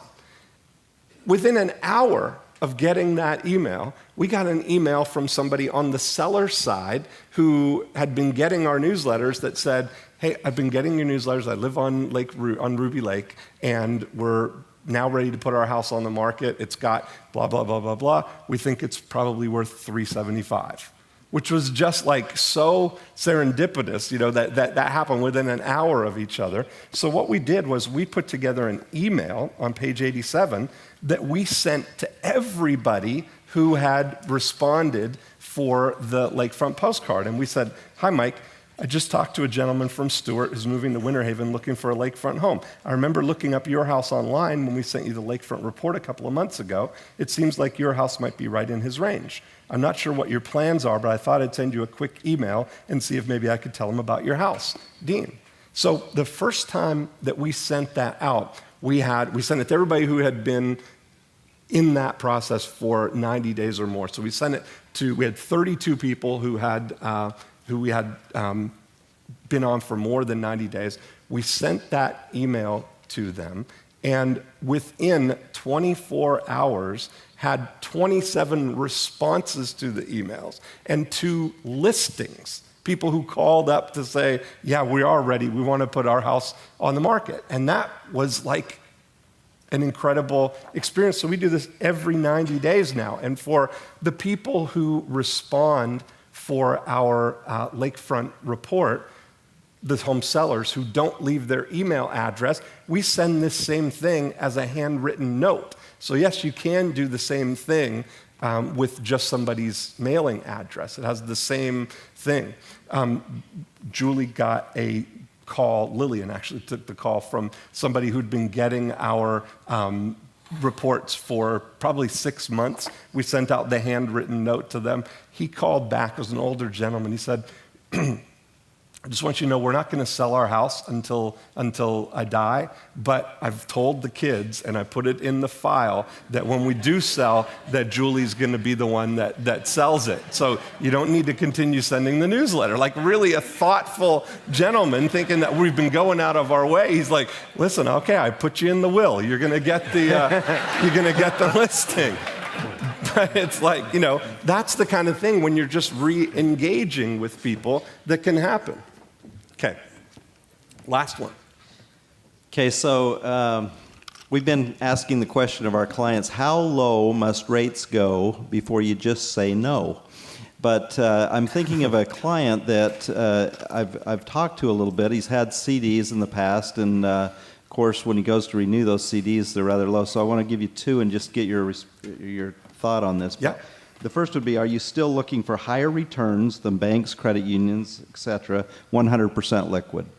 Okay. The second then that I got thinking is your money still looking for a new job where it can go to work harder? Now, those to me sound contrived. Yeah. They sound more contrived Okay. than conversational. Like, the test for this is, would it make sense if you ran into him at Starbucks? Like, if I knew that Joe had come to an open house, or I had this thing, I might say to Joe, "Hey, Joe, you still looking for a house in Georgetown?" Right. That sounds like a real conversational thing. But when I start to say something like, "Are you still looking for the highest returns possible with the lowest risk available?" Yeah. It sounds very like commercial, Okay. Yeah, does that, so how No, would that's you why I'm say, asking. how would you say it if I was the prospect and I had inquired before, you'd had some sort of rapport with me, what would you say to me if you ran into me somewhere and you were trying to just open the door for re-engaging the conversation? Not really sure. Well, see, that's the No, thing. but you would, but here's the thing though, exercise. you would know, because if you ran into someone, you would just say something. So get it. No, I know it's probably difficult where there's several hundred people staring at you. So I understand that. So, but think of it that. I mean, what would you say if you had to? I'd probably just ask you a question, or probably, though. I'm not sure I would phrase it within nine words. It doesn't matter about 9 words. No, it doesn't matter if it's 9 words. It's just simple. It's just making it really simple. So what would you think? Just give it your best shot. Are you still looking for better returns? Perfect. Doesn't that sound much better? Yeah, I mean, there you go. That's all you need right there. Okay, how many of you are going to send out a 9-word email to your? Okay, that's our goal for that section there. Now, let's talk about the very best course of action you can take with the people who raise their hand. You're going to be doing all of these things to compel people to call you. They're going to raise their hand, and the very best piece of advice that I can give you after you've already tried to reconnect with the ones you've already got, going forward with the new ones, the very best thing you can do is treat everyone like a 5-star prospect who wants to do business with you right now. Somebody who wants to do business with you right now.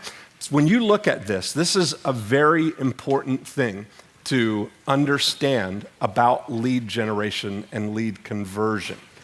When you're generating leads, and remember I mentioned that you want to kind of think about these leads in bundles of 100. I like to think about them as a class of leads. You've got 100 people, because anytime you look at one lead, you can't get from one data point, you can't get anything rational, because some of them are not going to buy, some of them are. So you want to understand, what are you dealing with these 100 people? What's the most likely outcome if you have a report on whatever it is and 100 people respond for that?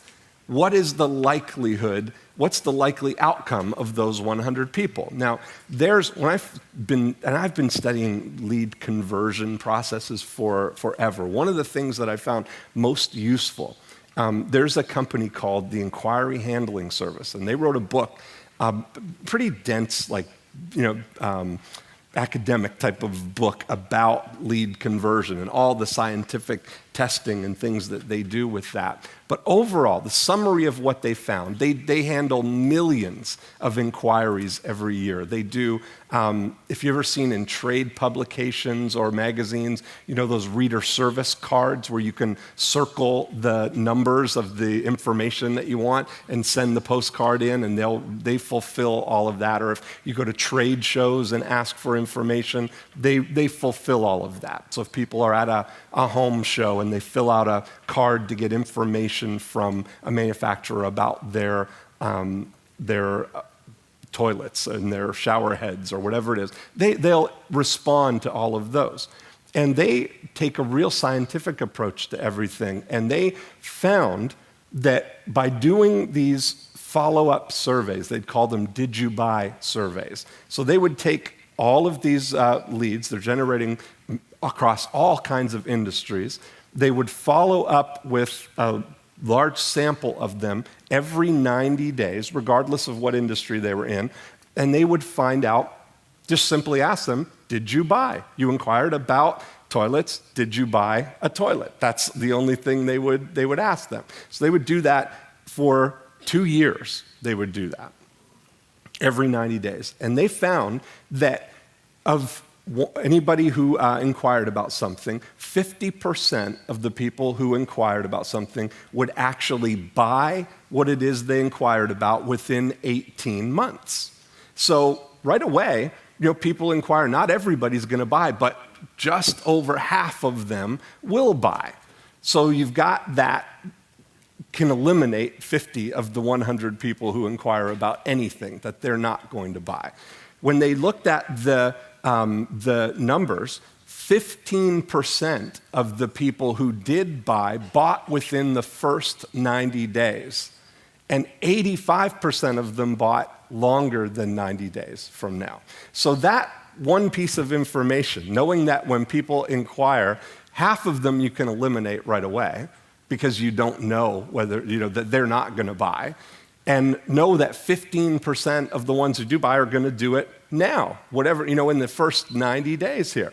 And a lot of times, people who are generating leads, and I see it all the time, they start doing inquiry type of lead generation where they'll offer a free report or a free book or anything on their website, and then they get frustrated that they send them information and people don't buy. But their framework for how long they're willing to engage in a relationship with somebody is so short because they're thinking, I sent out the report last Wednesday, it's already Friday, and then nobody's bought anything yet. And they think, well, that didn't work, that doesn't work. But the reality is when you're generating this bundle, you're generating this group of people, there's real value in that. So if you look at it for yourself, just do some quick math with me. If you were to generate 100 leads for your business, knowing what your average purchase, your average ticket amount is, if you were to say that 50 of those people were going to buy, how much would that pool of 100 leads be worth to your business right now? Just do the math really quickly for you, if you think about that. You get 100 leads, let's say that it's a $1,000 purchase. You can eliminate 50 of them, $50,000 in that bundle of 100 leads. That's the kind of money that's there. Now, what I always advocate is the very best approach that you can take, because there's no way for you to know which of those 100 are the ones who are going to buy and which ones aren't. The most valuable course of action is to treat them all like they're the one who is going to buy right now. Treat them like that. Follow up with them immediately. Always lead to that next step. We're going to talk about some of the cookies you can offer them, but you have to treat them like they're 5-star prospects until they prove that they aren't, versus treating them like they're not 5-star prospects until they prove that they are. See, there's such a culture around leads and around lead generation that people, it's almost as if the belief is that leads are dirty somehow. You hear, are they scrubbed leads? Are they qualified leads? Like they want they want the work to magically be done, that you're only generating qualified leads. It's not going to happen. You're generating leads, and you know that out of 100 of them, 50 of them are going to buy something in the next 18 months. Yeah, so you take that approach. When I first started in the carpet cleaning business, it was, and it's still ingrained in most service businesses, they don't even really think that much about leads. They're like people that are non-buyers and buyers. Like most of the ads that are run are image ads that'll be like name, rank, and serial number, who you are, what you do, and like a phone number. And that was before the internet, before email. And there was no even conversation about lead generation and nurturing leads unless it was in the context of people that went out and did face-to-face selling and collected business cards. Yeah. Then they'd be, did you follow up for more? But, what I realize is that when you start running lead generation ads, some people will raise their hand ready to buy all the way. But the vast majority of people, including all of you, will raise your hand halfway. If you even think about how you got into this conference. It wasn't just, boom, we sent you an email, you signed up. Boom, you watched a video, you signed up. It was a process. Now, it might, probably started with listening to a podcast. And then maybe another podcast. Which is all education-based marketing. So the whole thing is even getting, when I first started running ads, even getting the concept of giving people a secondary reason for response, where they could actually call and hire my carpet cleaning company if they needed carpet cleaning right now, but they could also call and listen to the 24-hour free recorded message. They could also call and get the consumer's guide to carpet cleaning, and then the whole lead follow-up process will work. But where everyone, you identify a potential gold mine, they dig a little bit, and then they run around looking for another no gold mine. here. It's like but this whole thing is how to be a miner and how to really mine the leads properly. Because if you do, like you said, just the arithmetic, you just take the 9-word email and you just take the arithmetic you just went through. Everyone here, unless they literally are brainless, can leave this conference and literally leverage that if you just paid attention to those parts. Does that make sense? That is so valuable. And the thing is it's seductive to get caught up in the chase of new customers and not think about the lead.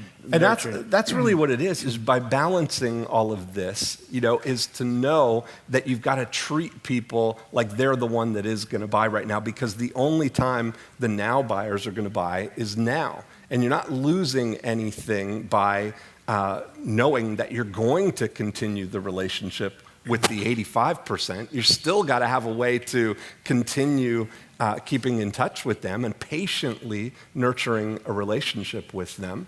But the best focus is looking at the ones who are going to buy right now. And also having that, that's the real gold mine in generating those leads, is that 85% of them are going to buy 90 days from now. And guess what? None of your competitors have any type of interest or ability to nurture a relationship with the people who are not going to buy in the next 9 days. So if you can focus on taking people beyond 90 days, that's even better. Most people, when they think about their follow-up process, they may generate a lead and then they have a barrage of drip emails that go out for 30 days or 14 days. They kind of barrage them, and then they're not buyers. That's what they're looking at. We got all the buyers, and now they just put them in their database, and they don't have a real ongoing follow-up process. We have a friend named Richard Rossi who has this, he made this great statement a few years ago that the number one question in all consumers' minds is who can you trust? Bless you. Who can you trust? And that's you've heard us talk about this if you listen to I Love Marketing. That is the question, who can you trust? And so the job of the marketer is to build trust and rapport so people feel comfortable at doing business with you. And if people want what you have, there's things that will stand in their way, and it's in the form of fear. Don't have enough money, don't believe you, that sort of stuff. And if you remove the fear, they will buy. And so this whole system of nurturing and education is literally fear removal. And if you have people that want what you're selling and they're buying it from someone else or they're sitting on the fence, it's a fear thing. And your job is to remove the fear. And sometimes that'll happen quickly. Sometimes it's just consistency. When Lou Ferrigno talked about consistency with working out, the number one thing with this marketing is consistency. Right. In your ability to just stay with it.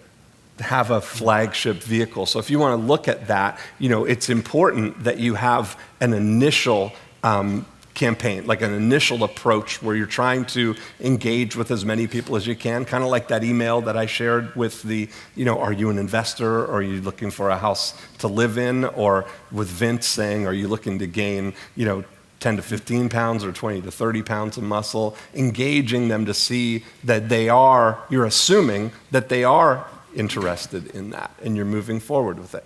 Yeah. Right. There's never such a thing as a dead lead. 25 years ago, I had a client that was a direct sales siding home improvement company. And the first thing I asked him when I sat down with him is I said, well, how much do your leads cost? And he said, well, we get them from TV. They're $60 a lead. And I said, when your salesmen go out and they don't sell the people, I said, how many leads does it take to make a sale? Well, it takes 7 leads. We make 1 sale out of 7. I said, what do you do with the other 6 leads? So we throw them out. And I said, do you have a fallback product that's not as good as your lead product that's less money? They said, yeah. I said, well, why doesn't the sales manager pick up the phone, call the people that didn't convert, and say, because I'm the sales manager, I've got a product, and we've got a specific offer that's going on for the next 14 days with a product that's 25% less. Can I come out and tell you about it? And they started to convert 1 out of 6 of those dead leads into new revenue. Perfect. So when you sit, and so, I was thinking here, as you were talking about homes, how many of those people might be staying in their homes but being interested in remodeling? Right, exactly. That's the whole thing. Always thinking about what's the strategic objective next. Okay. So when we get this group, the thing that we want to focus on is always leading to the next step. So often we'll send out information to people, and their follow-up will be, I sent you the report. Did you get the report? Did you get a chance to read it? Who cares whether they got a chance to read it? It does not matter whether they read it. You want to assume that because they asked for the report, they want what the report asked about, and you're going to lead them to the next step to get that. So when we look at it, that often, I've talked about this approach scale, that people are inclined to want to be passive about the way they follow up with leads. They want their prospect to take the initiative. They want them to be the one who kind of leads them. So you're saying, here's the report. If there's anything I can help you with, or if you have any questions, feel free to contact me. I'm more than happy to help you. You take this approach, even though it's completely genuine, it's completely heartfelt, you really do want to help them, but you're essentially asking them to guide you. So it's psychologically a rejection-free way of kind of engaging with people. You're just offering to help them there's no fear that you're going to get rejected because they can't say no to that. But people always are too. Nobody wants to take the initiative. When you walk into a retail store and they say, "Can I help you?" No thanks. I'm just looking. Right? It's almost like the universal dance of the retail store. But if you know what people are coming for, what the big concerns are, or what they really want, you can just lead them to the next step. And you got to think this through about how are you going to engage with people. Has anybody ever been to Jennifer Leathers? Are they still open? The Jennifer Leathers sofas? It's been a while. It's been a while. I don't know if they're still open or not. Eben and I went in there. And were you cuddling on a couch? Yeah, together? we were actually. Yeah, that's exactly. We would go in and cuddle on the soft Corinthian leather couches, and we'd drape each other in the samples, the leathers that they have on the walls. Yeah. Then, see, he's really thinking this through here. But when you go, nothing to think. I'm just telling you what happened. When you go into Jennifer Leathers, rather than saying, "Can I help you?" No thanks, I'm just looking, they ask you a better question. Have you been to Jennifer Leathers before? Yeah. See, that's the whole thing with retail. Like, you go into any store, is this the first time you've been to Nordstrom's? You know? Everyone always says, how can I help and no you? Matter what, that's a bad question. We went into 2 stores to see how they handle it, but you walk in and you say, "No." And they say, "Well, my name's Dean. Let me tell you how it works. All of the sofas that you see are available in any of the leathers on the wall there, and they're available for immediate delivery, and they're guaranteed for life." And that's getting your most important information, answering their biggest questions, their biggest obstacles before, because they're thinking through what's going to stop people, what are the big questions that people have. They might see the couches, and they might like this one, but I don't like that leather, so they'll leave because they don't think that they can get that couch in the other leather. So they're immediately removing that question. Yeah. You have to go up to the mic, Jeff. You know better than this. And then, they're saying they're available for immediate delivery because people want to know how long is it going to take to get this, or they might think, it's going to take forever to get it, or you're answering that question. And if you go in and they say, "Have you been to Jennifer Leathers before?" Yes. Great. Well, let me remind you how it all works. All the couches that you see are available in any of the leathers on the wall. You just do the same thing. Yeah. For my warehouse sale, I made sure that nobody said that worked for me can I help you, when they walked in, because I know, you know the answer, you already know the answer to it. And so the question is, when you walk in, if it's your first time, and I usually know if it's your first time, I go, what's your favorite kind of fish? Yeah. And they'll say their favorite kind of fish, and then I'll say, how do you like it prepared? And then they're talking about it as I'm walking them over to that section where that fish is. Perfect. Or they'll go, I like it all. And I go, oh man, you're my favorite customer. Right. You know, and then we start walking around and doing all that kind of stuff. And then I tell them, hey, I got to fly around the world sourcing all this fish, so let me tell you a little bit about it and kind of cruise around. But the same thing in restaurants. What do they do when they come up to you while you're eating your meal? Is everything okay? Everything okay? Everything tastes great? It's like, yeah, like F off, right? And it's just that, you know, how many times are you going to ask that question? Instead, have the manager walk up and go, oh my God, that is my favorite. I love what you ordered, you know, and engage them in a conversation. And this is really cool, and I've done this with a lot of restaurants, and when I consult for them, is I go, what is the thing that you want? What is your goal to the restaurant owner? Oh, I just want them to have an excellent dining experience. I'm like, right, whatever. They're like, well, what else is there? I go, what about creating such an awesome experience that while they're eating, they're talking to each other about who they're going to bring to this restaurant the next time? And he's like, well, how do I get them to do that? And I go, you tell them. Like, what do you mean? And you say, a lot of people just want to have a great dining experience. But you know what my goal is? My goal is to make this dining experience so awesome that you guys are talking about it, about who you're going to bring the next time. And he goes, then what happens? I go, they can't help but start doing that. You walk away and they're going, hey, who should we bring here next time? Right? And so it's just, anyway, it's just taking them down the conversation a little bit. Stop asking the crap that you know the answer to and help them engage. Exactly. Yeah, that's fantastic. That's good. Perfect. Thank you. Go to the back.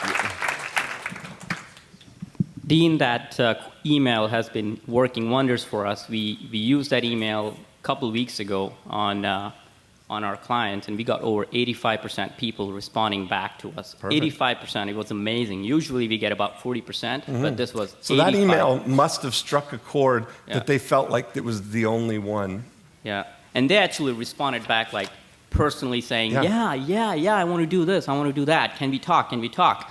And my question is, I was just befuddled. I didn't know what to do now. Do I get them on a webinar? Do I call them? Do I give them my free guide? Do I make a video for them?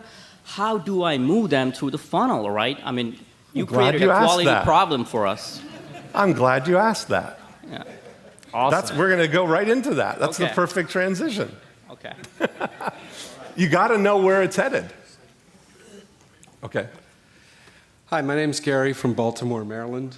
I'm a newbie here, and I'm very happy to be here. I bought the Gary Halbert XXX. I started listening to it and was like, well, if you're in the $1 million tier, then you want to go to 10 million. And I thought, man, that's not for me. But you sent the Piranha marketing along with it, and that was like, oh man, this is what I've been needing. And I listened to the CDs over and over and over. So I've been working on my website, working on my product information delivery. I'm in the dietary supplement business. I'm really, really big on omega-3 fish oil. I had a heart condition. I was able to reverse it with this natural product, and now I'm really big on made in USA fish oils. Be American, buy American. And so coming here, it's been such a struggle with like 3, 5, 7 orders a day. I'm like, I can't pay my bills, and here I'm flying out to Phoenix. So since I've been here, I've had 30 orders in 2 days. And here's a comment from a new customer. My husband Craig and I are looking forward to beginning these supplements as recommended by my doctor per blood test results. The doctor recommended Rescue Products, which is my former vendor that kicked me out, and they wanted my customers instead of the wholesale orders from me. However, after reading that the integrity, quality, and value of the products is better, we made the decision to trust that what we will get from you is what you have promised. Can't wait to receive and promote prevention of health issues versus just treating symptoms. Have a wonderful day. And it was a $347 order. That's great. Which is 3 times the average. I won $100 out of every customer. $347. Thank you, Joe. You're Thank welcome. you, Dean. You're welcome. Thank you. Awesome. So, what you need to think about for this group of people, as soon as you're generating leads, is how can you lead them to where they want to go, rather than just taking that passive approach. Or sometimes people go on the other end of that scale and they take too aggressive an approach, where they're jumping right on them. Hey, you ready? You ready to buy now? What about now? You ready now? The market's really hot. They're going fast. So you want to balance that and be attractive by anticipating what their needs are. Craig shared with you yesterday, going through this whole idea of understanding the biography, who your client is, what it is that they really want. What are the conversations going on in their head that led them to ask for whatever it is? And now what are the conversations that are going to lead to them taking the next step? See, when we look at it, the difference between you leading somebody and waiting for them to lead you is that you're taking the initiative. Everybody loves it when people take the initiative. Nobody likes to take the initiative themselves, right? The example I always use, if I were to bring you into my living room, sit you down and say, hey, if you're hungry or thirsty, there's lots of stuff in the fridge. Go ahead and help yourself. I'll be over here in the other room if you need anything. It would be very difficult for people to go and take something from my fridge. How many of you feel uncomfortable going and taking something from my fridge, right? Because as soon as you do it, even if you really want to, as soon as you think about it, there's your mother in the back of your head. Now, don't be rude. You got to be polite, right? It's not polite to ask. Don't ask for things. But if I were to sit you down in the living room and come out with a plate of freshly baked cookies and ask you, would you like a cookie? It'd be very difficult for you not to take the cookie because I've gone out of my way for you. I've got the cookies there. See, that's the big thing, is we don't want to engage ourselves in something that takes us down that commitment and consistency path that Robert Cialdini talks about. That's why we're so reluctant to engage in anything that gives any kind of commitment to something, That's why when you say in a retail store, can I help? No thanks, I'm just looking, that disengages me from feeling obligated to do anything. And it's the same thing, nobody would ever, if I said, I'm happy you're here. If there's lots of stuff in the fridge, do you need anything? Never in a million years would anybody say, would you bake me some cookies? I mean, you think about that, how difficult that would be for somebody to ask. You would, and you have. They'd have to be gluten-free, of course, but I would still. Anticipation is attractive. If I anticipate that what your desire would be and I've got something there for you, so the next best step that you can take is to always think, we're thinking now about the 5-star prospects. We've generated a lead. We're focused on the people who are going to buy, and preferably the people who are going to buy now. What is it that you have that could easily lead them to the next step that anticipates what that need is? So if I look at the lakefront home sellers, and I use this example because it's exactly how we apply the 8 profit activators to that situation, and everybody's familiar with buying or selling a house. So if somebody raises their hand and asks for the report on Winter Haven lakefront house prices, we don't ever call them up and say, hey, did you get the report? Did you get a chance to read it? It's not about that. Immediately we send them out the report, but we send them a copy of our book, How to Sell Your House for Top Dollar Fast. And we send them a cover letter that offers them the 3 next steps that are easiest for them. So we know that the conversation going on in their mind, they probably want to know, I wonder how much my house is worth. Because if they've started that desire by asking for the report on Winter Haven lakefront houses, we're giving them that information, so now they can see in general what all the lakefront houses are selling for. But their next question might be, yeah, but I wonder how much my house is worth. Now they want to know specifically. Or they might be thinking, what should I do to get the house ready to sell? what kind of fix-ups should we do, or should we replace this carpet, or can we just get it clean? Should we paint? All of those kind of things. And another thought might be, boy, I wish somebody would just buy my house. That would probably be a really easy thing without having to go through the whole process of putting it on the market. So if we look at that and we look through our offers that we make to people, starting on page 77 here, we address those three things, the three most common things that people are going to want to know, by offering them a cookie. It's already done for them. So we offer them right in our cover letter. We say, here's the information on all the houses that are for sale and sold in Winter Haven and the lakefront. It'll give you a general idea of what lakefront houses are selling for. But as you know, most houses, even on the same street, might sell for different prices. So you might want to take advantage of one of these three things. First is our free pinpoint price analysis, where I can take a closer look at your house and prepare a very specific price for your home.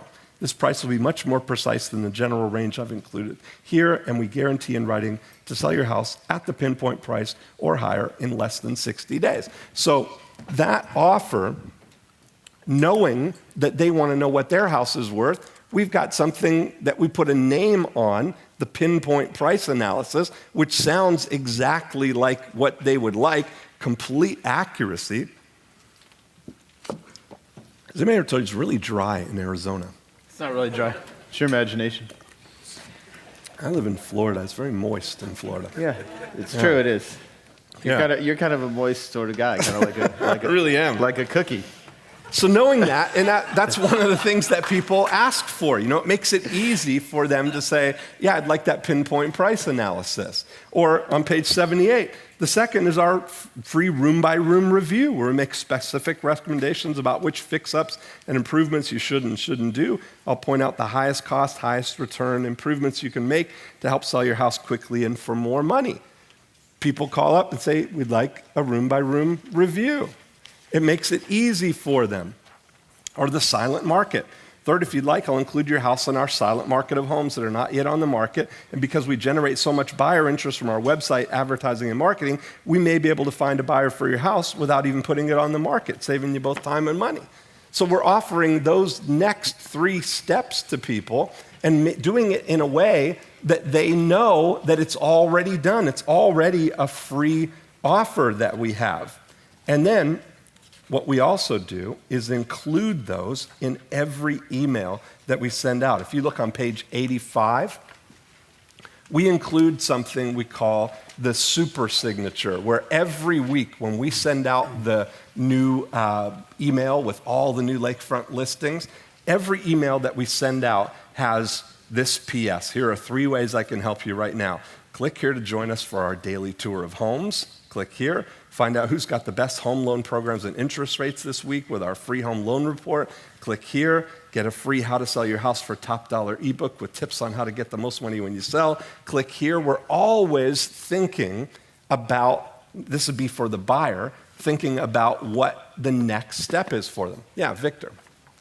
Does that ever change? Do you ever change those PSs at all? No, because those are the 3 major things, the 3 things that people are going to want. So what's important when we do the exercise for you is to start thinking, what are the next steps? What are the things that somebody's going to be interested in knowing, or that could take that next step without it being actually committing to buying or doing anything right now? It's you're providing that service leading to the next step there. So we always put that super signature on every email that we send out. It's a very valuable thing to do. Yeah. Hey, Dean. This is, I guess, where we've been stuck with, is trying to figure out the cookies are the next steps. We had some conversations with some people.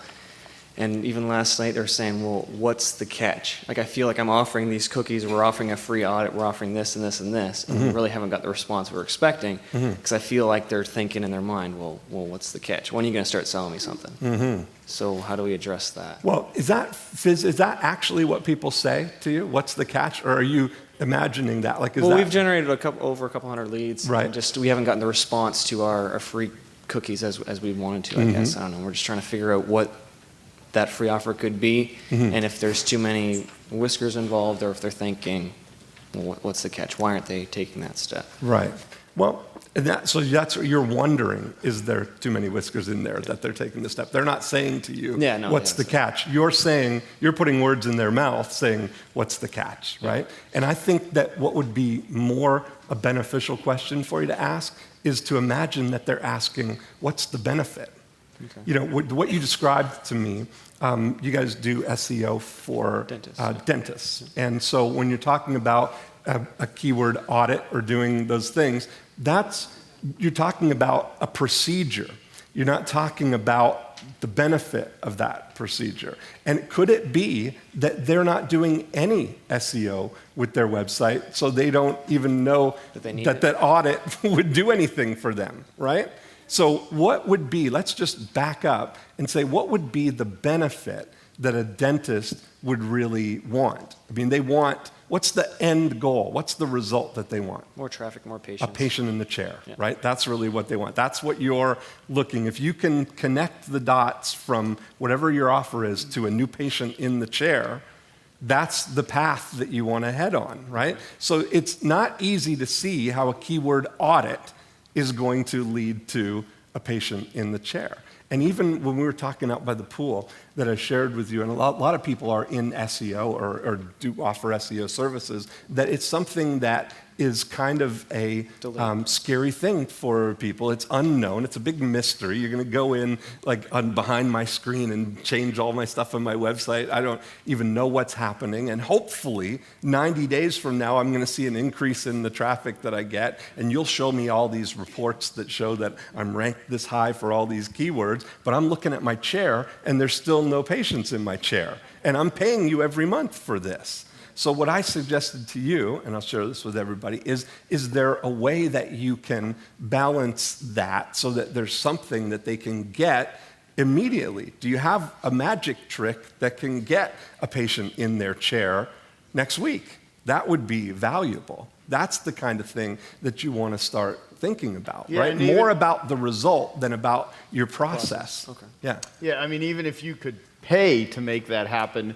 And that's what I was saying about some of the money. Yeah, if they do AdWords, in addition to doing the SEO, like you start out with AdWords and get them some leads in the next 24 hours, and as the organic traffic is coming, you're starting to expend the money up there. But you have to be completely confident that you can deliver the result. Well, no, and you said something really important. I think the challenge that you're having is you're so in your own world of what you do and seeing that as a vehicle and a solution. And you know how it works. You live, eat, and breathe this stuff, as do most of us, whatever our thing is.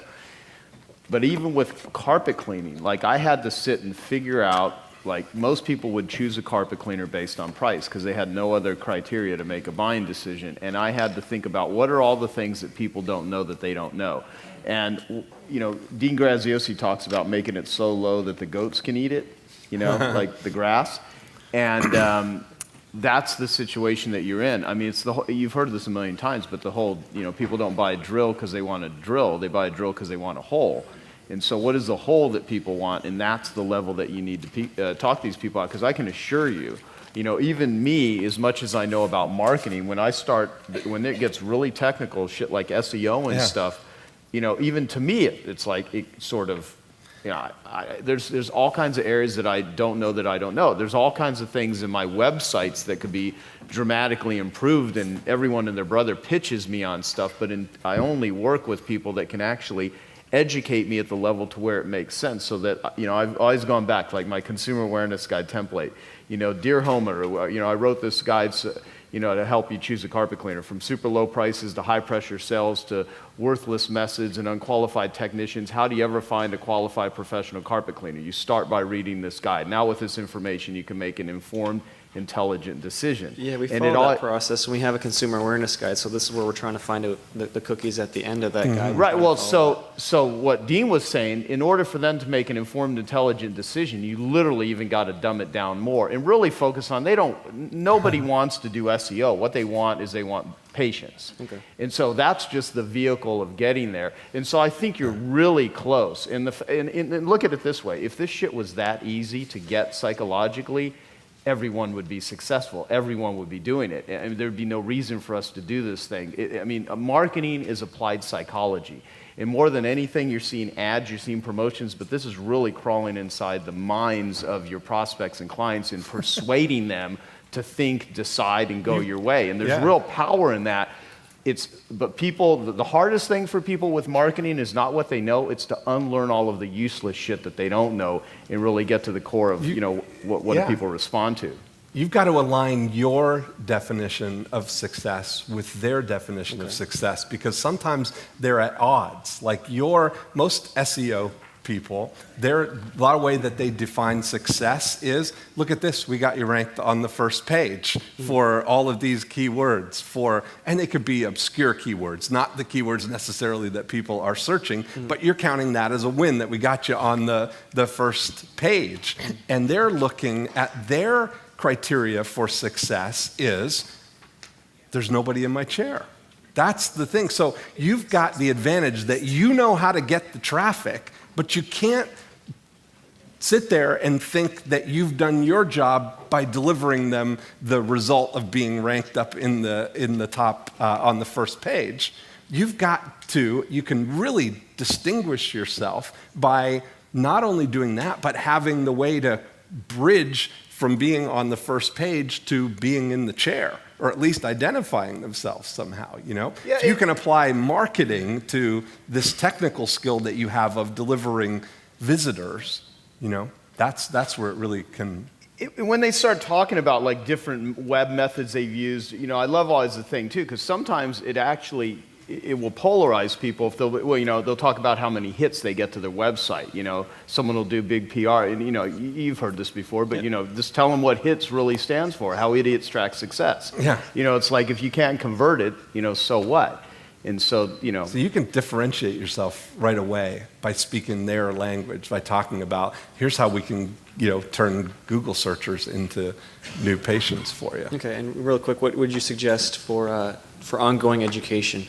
For the long term, to educate them until they take the next step? That's a great thing. So what I recommend for everybody is that you have at least a flagship way of communicating and adding value about whatever it is that you do. So you could be telling success stories about people that you're working with. You could share tips that you're doing. If there's any kind of, like, the nice thing about real estate is there's a constant new supply of information to give them. Every week we send them the new listings that have come on the market. And by the way, what profit activator are we on right now? 3. So we're going through this whole thing, and you also have the breakthrough blueprint. So what's happening right now is being given a capability to everyone here. So just keep going through the process, because I think a lot of the how do we do this, we're going to get to that, and I think most of your solutions that you might be looking for will be answered, or at least the plan and path on how to get there will be revealed here. Because I think everyone will be able to. What do you guys think of the manual so far? It's good. Yeah. Awesome. Yeah. I mean, it's like there's some good shit here. So we'll keep going through it. So as we get, let's keep going through the day, because this is, and I know that this is a lot to take in for a lot of people, but so what? Deal with it. You're going to love Profit Activator 4. Yeah. So that's going to be directly applicable to you. And just put as much attention and energy and attention into this, because this will come back to you 1,000 times over in your career if you can really grasp everything that we're sharing. And as long as you're an ethical company, meaning you're not in the transaction business, you're in the relationship business, it doesn't matter what business you're in, all of this is applicable. And I know some people are like, well, I don't quite see how it fits for me, but keep listening, keep thinking it through, and you'll get it if you don't already get it. How many of you feel you got it? Like, show of hands. Okay, how many of you are kind of like not quite there yet? Okay, and the rest of you never raise your hands. Okay, that's cool. All right, thank you. Thanks. Thank you. Thanks. And you're not looking up. Darn. Okay. question All right, on, let's do and I these think two it's and really we'll have to relevant break with educate and motivate the prospect is I invest a tremendous amount of money going to conferences, education, online marketing, Infusionsoft, WordPress, Optimized Press, using great tools. If I see something, I'm going to invest and spend money on it. And the real question, how I got here was basically just going on to I Love Marketing and just watching the videos, tons and tons and tons of high quality, free content, Right. where I said, you know what, these guys know what they're doing, and where I basically made the decision, I want to be a part of their community, I want to invest more money with them because they know what they're doing. On my frustration is that I've spent a lot of money on Google AdWords, using squeeze pages, great sequences, build-outs by Brad Martineau and his team at 6th Division. I feel like I've got a tremendous amount of value and so forth, did a customer hub video platform, and then I'm looking at it where we're not getting the conversions. So my thought is that from your opinions in today's marketplace, having the squeeze pages versus doing like I Love Marketing's to me like a pure freemium where you're just giving the stuff for free. They don't have to opt in to get into I Love Marketing. They can go on, get the podcast. What's your opinion today about comparing the total free, give it away, they'll opt in if they're interested and want to be a part of the community, or having the squeeze pages opt in and having that as a forced controlled gate? Let me respond to that. You give your input on this too, Okay, but thank you. here's the thing with I Love, you like that? Yeah, that's So, the thing with I Love Marketing, I would highly recommend everyone model what we're doing if it makes sense to do a podcast. Because for one, we've built a global brand. How many people listen to on the podcast? Well, the last 2 episodes, what are the current download stats on iTunes? Just over 100,000 for Wow. each episode. Yeah. We had Mark Thompson, who was one of the most recent episodes. We were just emailing with him yesterday. He was speaking at Radio City Music Hall today. 6,000 with people Richard capacity Branson and with Richard Tony Branson. Robbins. But he was having dinner with Tony Robbins, who we had on just a few weeks before. That was awesome. And I was sharing with him that his episode was within a week was just under 100,000. Tony's is up over 110,000 or something like that. And I said that he can tell Tony that he's gaining on him because Tony's has been up for a month or whatever. But I said, followed up after, I said, P.S.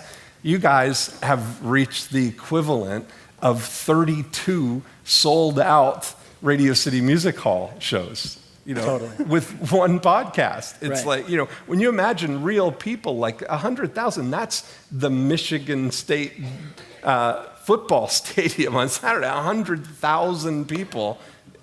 It's something. Yeah. So I mean, my goal, is to get it over 1 million in the next year, Beautiful. listeners. But that being said, if people don't pay, they don't pay attention. And there's a way to do free and there's a way to do a fee. And you got to know the difference in how to do it. And if we didn't have existing things that are already making us money, and if our only model was I Love Marketing, it wouldn't be a good model unless we were already rich and didn't need to, make money. And so, part of it is we do it for other purposes. Like when we first started I Love Marketing, I mean, our conversation was, let's not try to monetize it. And every one of our marketing buddies ours asked, well, what's your strategy? It's like, we kind of loosely collect leads on the right side of the page. We have the Breakthrough DNA downloadable report. Yes, we're generating leads. Yes, we have things like the conference. We have other things. But we really, we really are kind of soft about how we sell things. What we're really doing is we wanted to rebrand the way that people perceive marketing, and we wanted to bring some esteem, some admirability to the area of marketing because it's so misunderstood. It's like I said this yesterday to someone. It's kind of like every business owner desperately needs it. I mean, it's the most important thing to generate business, just like the human body needs oxygen. But it's like, I really don't like that oxygen shit. Right. I mean, it's and people literally treat marketing like it's this bad thing. Well, put a bag over your head and see how long you live. Well, quit doing marketing in your business, see how well it works. Dumbass. But there's a lot of there's a lot of people out there. So we love putting out there because it's great education. We're building literally a big following, but this is a very long-term strategy for us, okay? So, and we're not trying to turn it into, I mean, our goal is put out more valuable free information than what other people charge for. And then we will attract people that really, like a guy like you. See, with the kind of clients I want is I want them to listen to our stuff and say, you know what, they taught me so much stuff for free, they've already paid for whatever amount of money I'm going to give them. We are giving them so much value in advance. The same model he uses for websites. You know, give them results in advance and they'll just want to give us money.